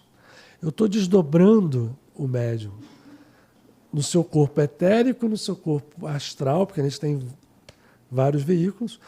Estou materializando isso através do ectoplasma, mas eu estou incorporado no médium. Eu não estou materializado, eu, Frederic. Eu estou materializado através do médium, do corpo astral do médium materializado. Super incorporado. É a palavra que a gente acha para isso. É como se fosse uma incorporação, só que não é no corpo físico. No corpo etérico. É no corpo etérico. Só que o corpo etérico está materializado. E eu vejo duas pessoas iguais. Eu nunca tive prova maior do que essa. Mas aí tem o happy end da história. Né? Ele pega e fala assim, agora me dá a mão. Aí eu dou a mão, o médium continua deitado ali. Conte até 3. Eu conto 1, 2, 3. O que acontece, Marcelo? De repente, aquela figura materializada que eu estava dando a mão, segurando, eu não sei descrever o que aconteceu, começa a ficar se implodindo, uma rapidez muito grande, e o médium acorda no leito, porque lembra da velocidade do ectoplasma? Ele provocou aquilo, vai ter que ficar na minha mão. Um pano dobrado, que depois lá fora eu vou abrir, tinha 2 metros de tamanho, de um linho grosso parecendo antigo, eu guardei isso por muitos anos. Como é que aquela mão virou um pano dobrado em 0,5 segundos e o médium ali deitado, aquela figura desaparece, o médium continua deitado, acorda e eu fico com a mão. Então, assim, para mim foi a maior prova que eu recebi. Porque ali eu vi várias coisas ao mesmo tempo. Um fenômeno que eu via 2 pessoas, então eram 2 pessoas iguais, então não era um médium fantasiado. Ele estava deitado e estava ali, mas não era ele físico, era ele super incorporado, era o seu corpo etérico, era o seu corpo astral. E ao mesmo tempo, quando ele desaparece naquela velocidade toda, eu recebo na mão um pano que eu não sei como ficou, né? Não sei descrever. Nem deu tempo. Se fosse hipnose, não dava nem tempo para me hipnotizar. Não. Estava ali, imediato. E se você me pergunta, essa eu teria para dizer o que mais me impressionou de muitas coisas, muitas mesmo, foi esse fenômeno. E o senhor ia falar alguma coisa que não é materialização? Não, eu ia dizer que eram materializações Ah, impressionantes, mas ok. assim, De seres de alta vinculadas. envergadura que tem uma ligação. ok. Seres, enfim. Mas aí eu questão da gente falar e as pessoas começarem a... Se já não estão, achar esse cara é maluco mesmo. Jamais. Não, na verdade... Aqui é Marcelo, Neo Sapiens, né? Aqui A é galera Neo já Sapiens, está num já outro tá nível. Que bom, que bom, que Na bom. verdade, duas coisas a dizer. A primeira coisa é... Eu sei, por meio do próprio Nelson, né, do médium Nelson, o quanto que ele confia, e somente confia hoje, em se submeter às reuniões de materialização, desde que o Luiz Augusto seja o condutor. Diante de tudo isso dito, é absolutamente compreensível que ele diga isso, e que certamente o Gilberto tenha dito isso, né? Certamente, né? Eu não tive com o Gilberto em vida, mas seguramente ele usou a mesma afirmativa do Nelson. Eu só deito no leito para doar, desde que o Luiz Augusto seja o condutor desta reunião, diante da grande habilidade que o Luiz Augusto tem de dar sustentação àquilo, até porque existe ectoplasma para sustentação de ambiência também, ectoplasma para remoção de células doentes, reposição de células novas, sustentação de ambiência. E esses médiums, eles sabem a gravidade, né, de poder voltar sem perna, de encolher de tamanho, de voltar. Então, eles só confiam como... Até mesmo Deus nos livre de morrer. Até mesmo, exatamente. Nunca Então, conheci um fato igual, tá? Mas sim. E daí, quando eu ouvi o Nelson dizer isso, e certamente o Gilberto tinha a mesma certeza, a gente entende agora, depois de tudo isso dito, o nível de importância, de periclitância, né? Não dá para você se submeter a ficar completamente inconsciente se a pessoa que estiver dirigindo não puder se responsabilizar por aquilo. Inclusive, se responsabilizar pela harmonia dos demais.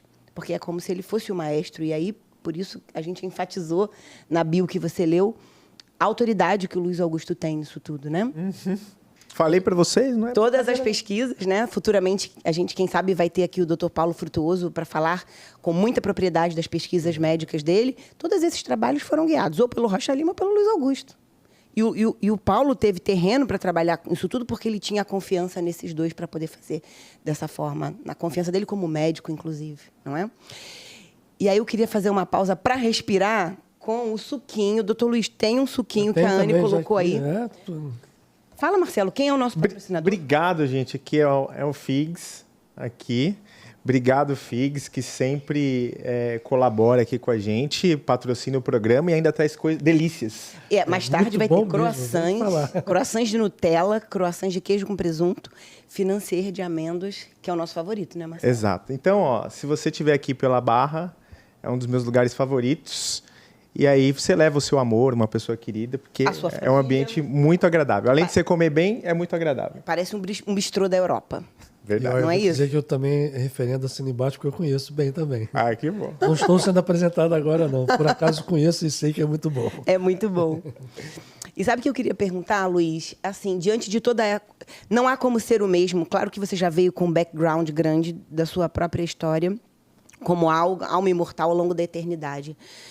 Mas, novamente, em mais uma vida, você é apresentado a toda uma sorte de eventos que denotam a grandeza da existência, a pluralidade da existência.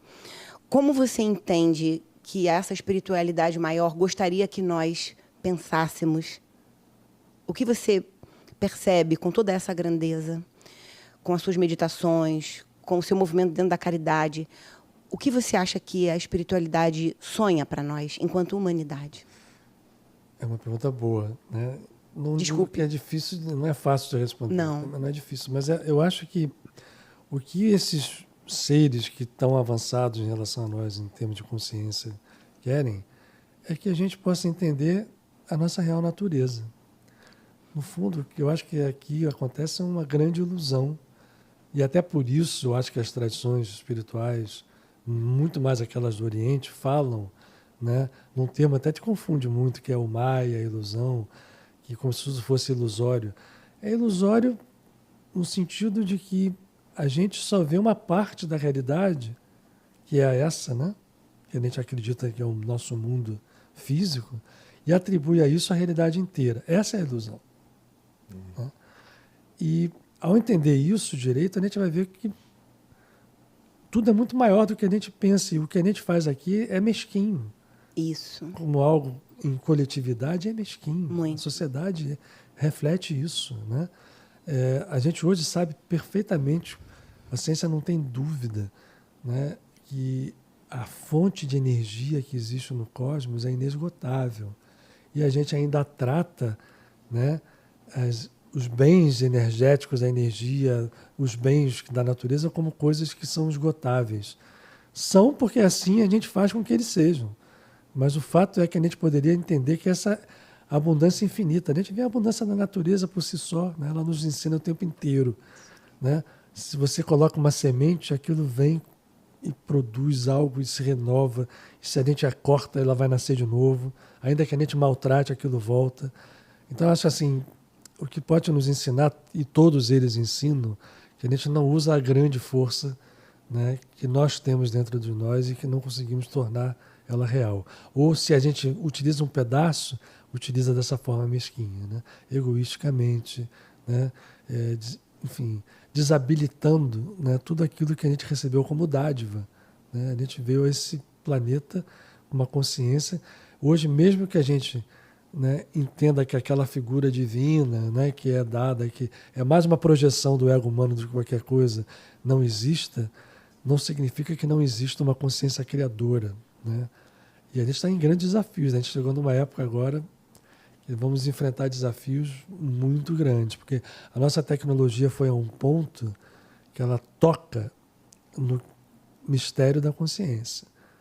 Né? As inteligências artificiais estão aí, mas a minha humilde forma de ver, a gente vai encontrar consciência porque nada é sem consciência. É isso. Até pouco tempo atrás, a gente acreditava que os animais não tinham consciência, que viviam de reflexos. E hoje a gente sabe que os animais têm uma consciência muito mais complexa do que a gente pudesse sonhar. Né? Até pouco tempo atrás, a gente achava coisas que hoje a gente vê o quão... Né? Acreditava-se que os planetas giravam em volta, o Sol girava em volta da Terra, mas há pouco tempo atrás você acreditava coisas assim que você vê que é absurdo. Né? Quer dizer, que os animais não ter consciência é uma delas. Né? A outra, que, por exemplo, o cérebro não... As células, eu aprendi na faculdade, por exemplo, que a gente nascia com os neurônios não se renovavam. Hoje a gente sabe que... Neuroplasticidade. Então, cada dia a gente descobre mais coisas que nos apontam a grandeza da vida e a gente continua tentando trazer aquilo para perto do nosso egoísmo, do nosso orgulho, do nosso domínio. As fontes são inesgotáveis. Por que tem pobreza? Por que tem, enfim, dificuldade no mundo? Por que tem doença? Por que tem guerra? Não devia ter. Quando a gente fala de extraterrestres, eu fico pensando que quando eles olham para a gente, falam assim, meu Deus do céu, deve balançar a cabeça assim. E a gente faz aquilo com tanta pompa, né? Quer dizer, né? As guerras são tratadas como assuntos sérios. São sérios porque fazem o que fazem. Mas se olhar a natureza, por que um país guerreia com o outro? Por que invadir? É um reflexo do que a gente tem dentro de nós. Sim. Esse processo, enfim, o que os nossos amigos querem é que a gente desperte para entender que isso tudo pode ser borrado e a gente começar de novo entendendo quem nós somos. Até por isso, né, a grande frase que eu acho que existe, ela existe em todas as tradições, todas, mas assim, por exemplo, para não falar de coisa do hindu, né, Jesus falou isso, Krishna falou isso, Buda falou isso, mas na Grécia Antiga tinha o templo de Delfos, onde tinha uma médium, que era a pitonisa, que recebia lá, na linguagem deles, as influências judeus Apolo, para poder ser consultada e falar. A mediunidade, ela existe em todos os tipos e aspectos. E ela falava, mas no templo de Delfos tinha uma frase, que em grego é nous auton, que significa conhece-te a ti mesmo. Essa é a frase. Se a gente não se conhece, tem que conhecer a nós mesmos, é conhecer essa natureza mais profunda, não é só no aspecto superficial do ego, dessa vida, é conhecer tudo que tem lá dentro de potencial que a gente não usa. E o Espiritismo, né, que Kardec codifica, tem no Livro dos Espíritos uma pergunta feita ao Espírito de Santo Agostinho, não vou saber dizer qual é a pergunta agora, 900 alguma coisa, né, em que o Kardec pergunta: qual será a grande coisa que a humanidade deve fazer para poder progredir de verdade? Santo Agostinho, que era a entidade que respondia assim: a grande coisa que a gente precisa é conhece-te a ti mesmo. Procura olhar para dentro, né? E aí você vai começar a enxergar o que precisa ser mudado, se você é sincero com você mesmo. E aí até para aprender a ser sincero, esse exercício é bom. Então, eu acho que o que eles querem, Fernanda, é isso, que a gente entenda o quanto a gente joga fora de potencial divino, né? Nesse estágio evolutivo que o planeta está. Nós vamos sair dele, sem dúvida. Eu não tenho dúvida, mas à custa de quê? Sim. E de que esforço e quando? Isso tudo é relativo. Não tem uma... Eu não acredito, por exemplo, em fatalidade. Eu não acho que o futuro seja previsível de forma inapelável. Até porque hoje a gente sabe muito bem que o fenômeno pode ser mexido e tudo pode ser mudado. Então, eu não tenho dúvida que você tem sim futuros, porque a gente vai criando futuro, sem dúvida. Mas em algum momento, até o último instante daquele processo se materializar, esse futuro que a gente cria, você pode mudar. Então, por isso eu acho que a gente tem tanta chance e joga tão fora. Mas também por isso mesmo é não perder a esperança. Porque vai lá que dá, né? Dá um clique e de repente a gente muda tudo e começa a trabalhar diferente. Mas se a gente ficar... E é outra coisa também. Não se tem mais dúvida hoje, né? A gente fala, né, da coisa global, da integração da teia da vida. É uma verdade. A gente faz as coisas na gente, ninguém está fazendo só dentro de você. A gente está fazendo isso porque se a gente acredita em unidade, o que é unidade? Unidade é unidade, né? Então, se a gente acredita em unidade, que está tudo ligado, o que a gente faz aqui, a gente não pode ter dúvida que repercute nessa história toda, e a unidade é o que está ali segurando esse processo. Então eu não faço nada divorciado ou separado, né? Essa é uma das maiores ilusões. Sim. Eu não consigo isolar nenhum fenômeno de nada. Qualquer que seja ele vai estar repercutindo no sistema inteiro. Então, se a gente entende isso, ora a responsabilidade. E ao mesmo tempo, o lado bom.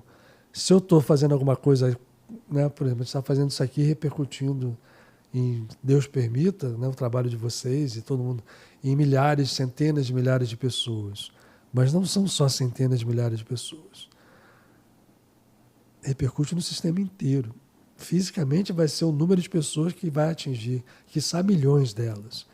Mas não são só elas, é muito mais.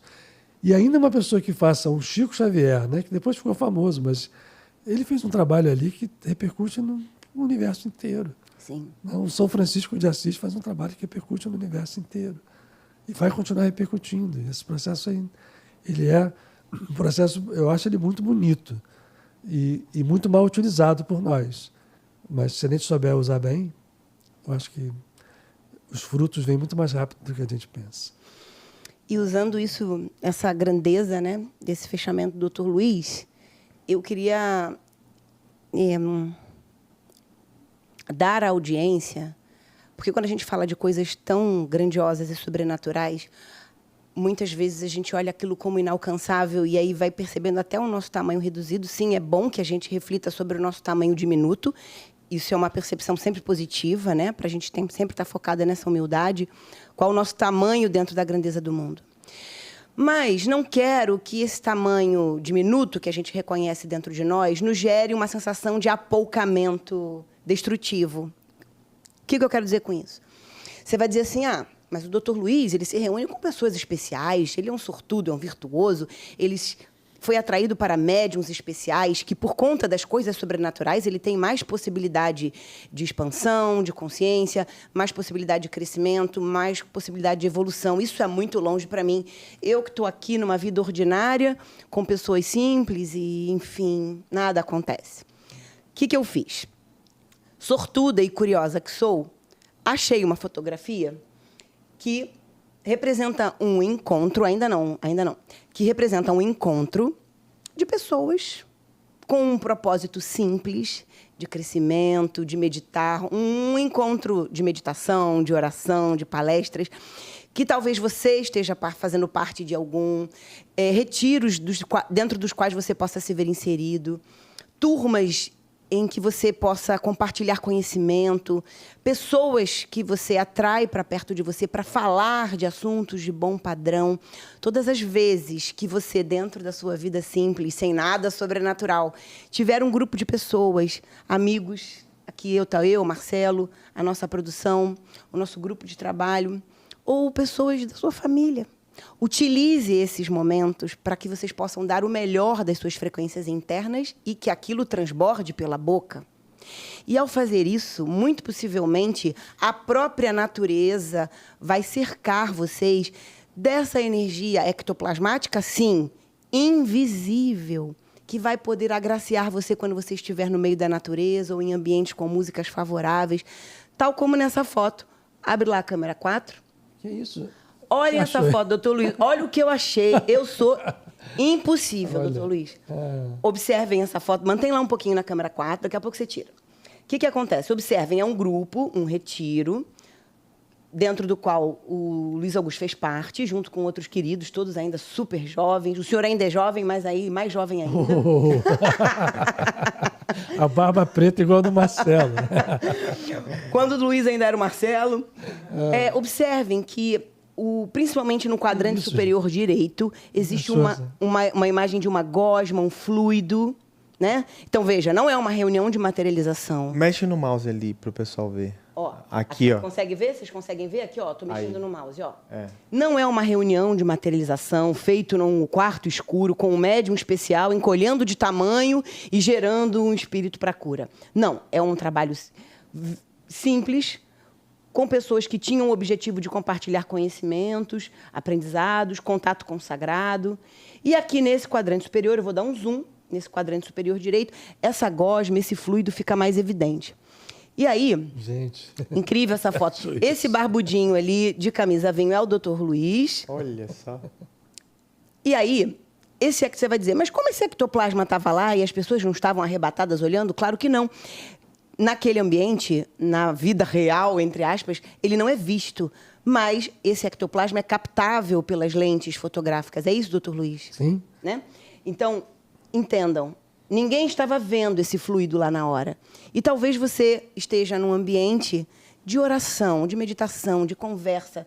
Quem sabe aqui no nosso bate-papo? Tenho certeza. Tá cheio de geleia rolando. Tá rolando. De cima para baixo, de todos os lugares. A produção já está ali sonolenta, em sono magnético, doando ectoplasma invisível, enfim. Entendam que esse entrevistado de hoje, esse convidado de hoje, veio não só para impactar com todas as possibilidades do que os mundos invisíveis podem nos dar, mas também para fazer com que você pense que é possível, sim, você gerar essa ambiência e gerar esse ectoplasma ao seu redor. Não precisa ver. Talvez você não veja. Talvez alguém fotografe, talvez não. Mas saiba que é uma realidade, ele vai estar sendo produzido. É uma realidade incontestável, onde quer que seja. Natureza, na missa, no culto. Missa, adoro. Qualquer lugar onde pessoas estejam reunidas, né? Sim. Já teve um mestre que falou isso, né? Sim. Se 2 ou mais se reúnem em meu nome, leiam como quiserem, mas isso é muito profundo. Sim. Eu estarei ali. Esse eu transcende a própria figura, né? Sim. Divina do próprio mestre. Esse eu é o eu cósmico, é o eu consciência divina, é a divindade que se expressa. De diversas Agora, como é que você achou essa Olha, foto?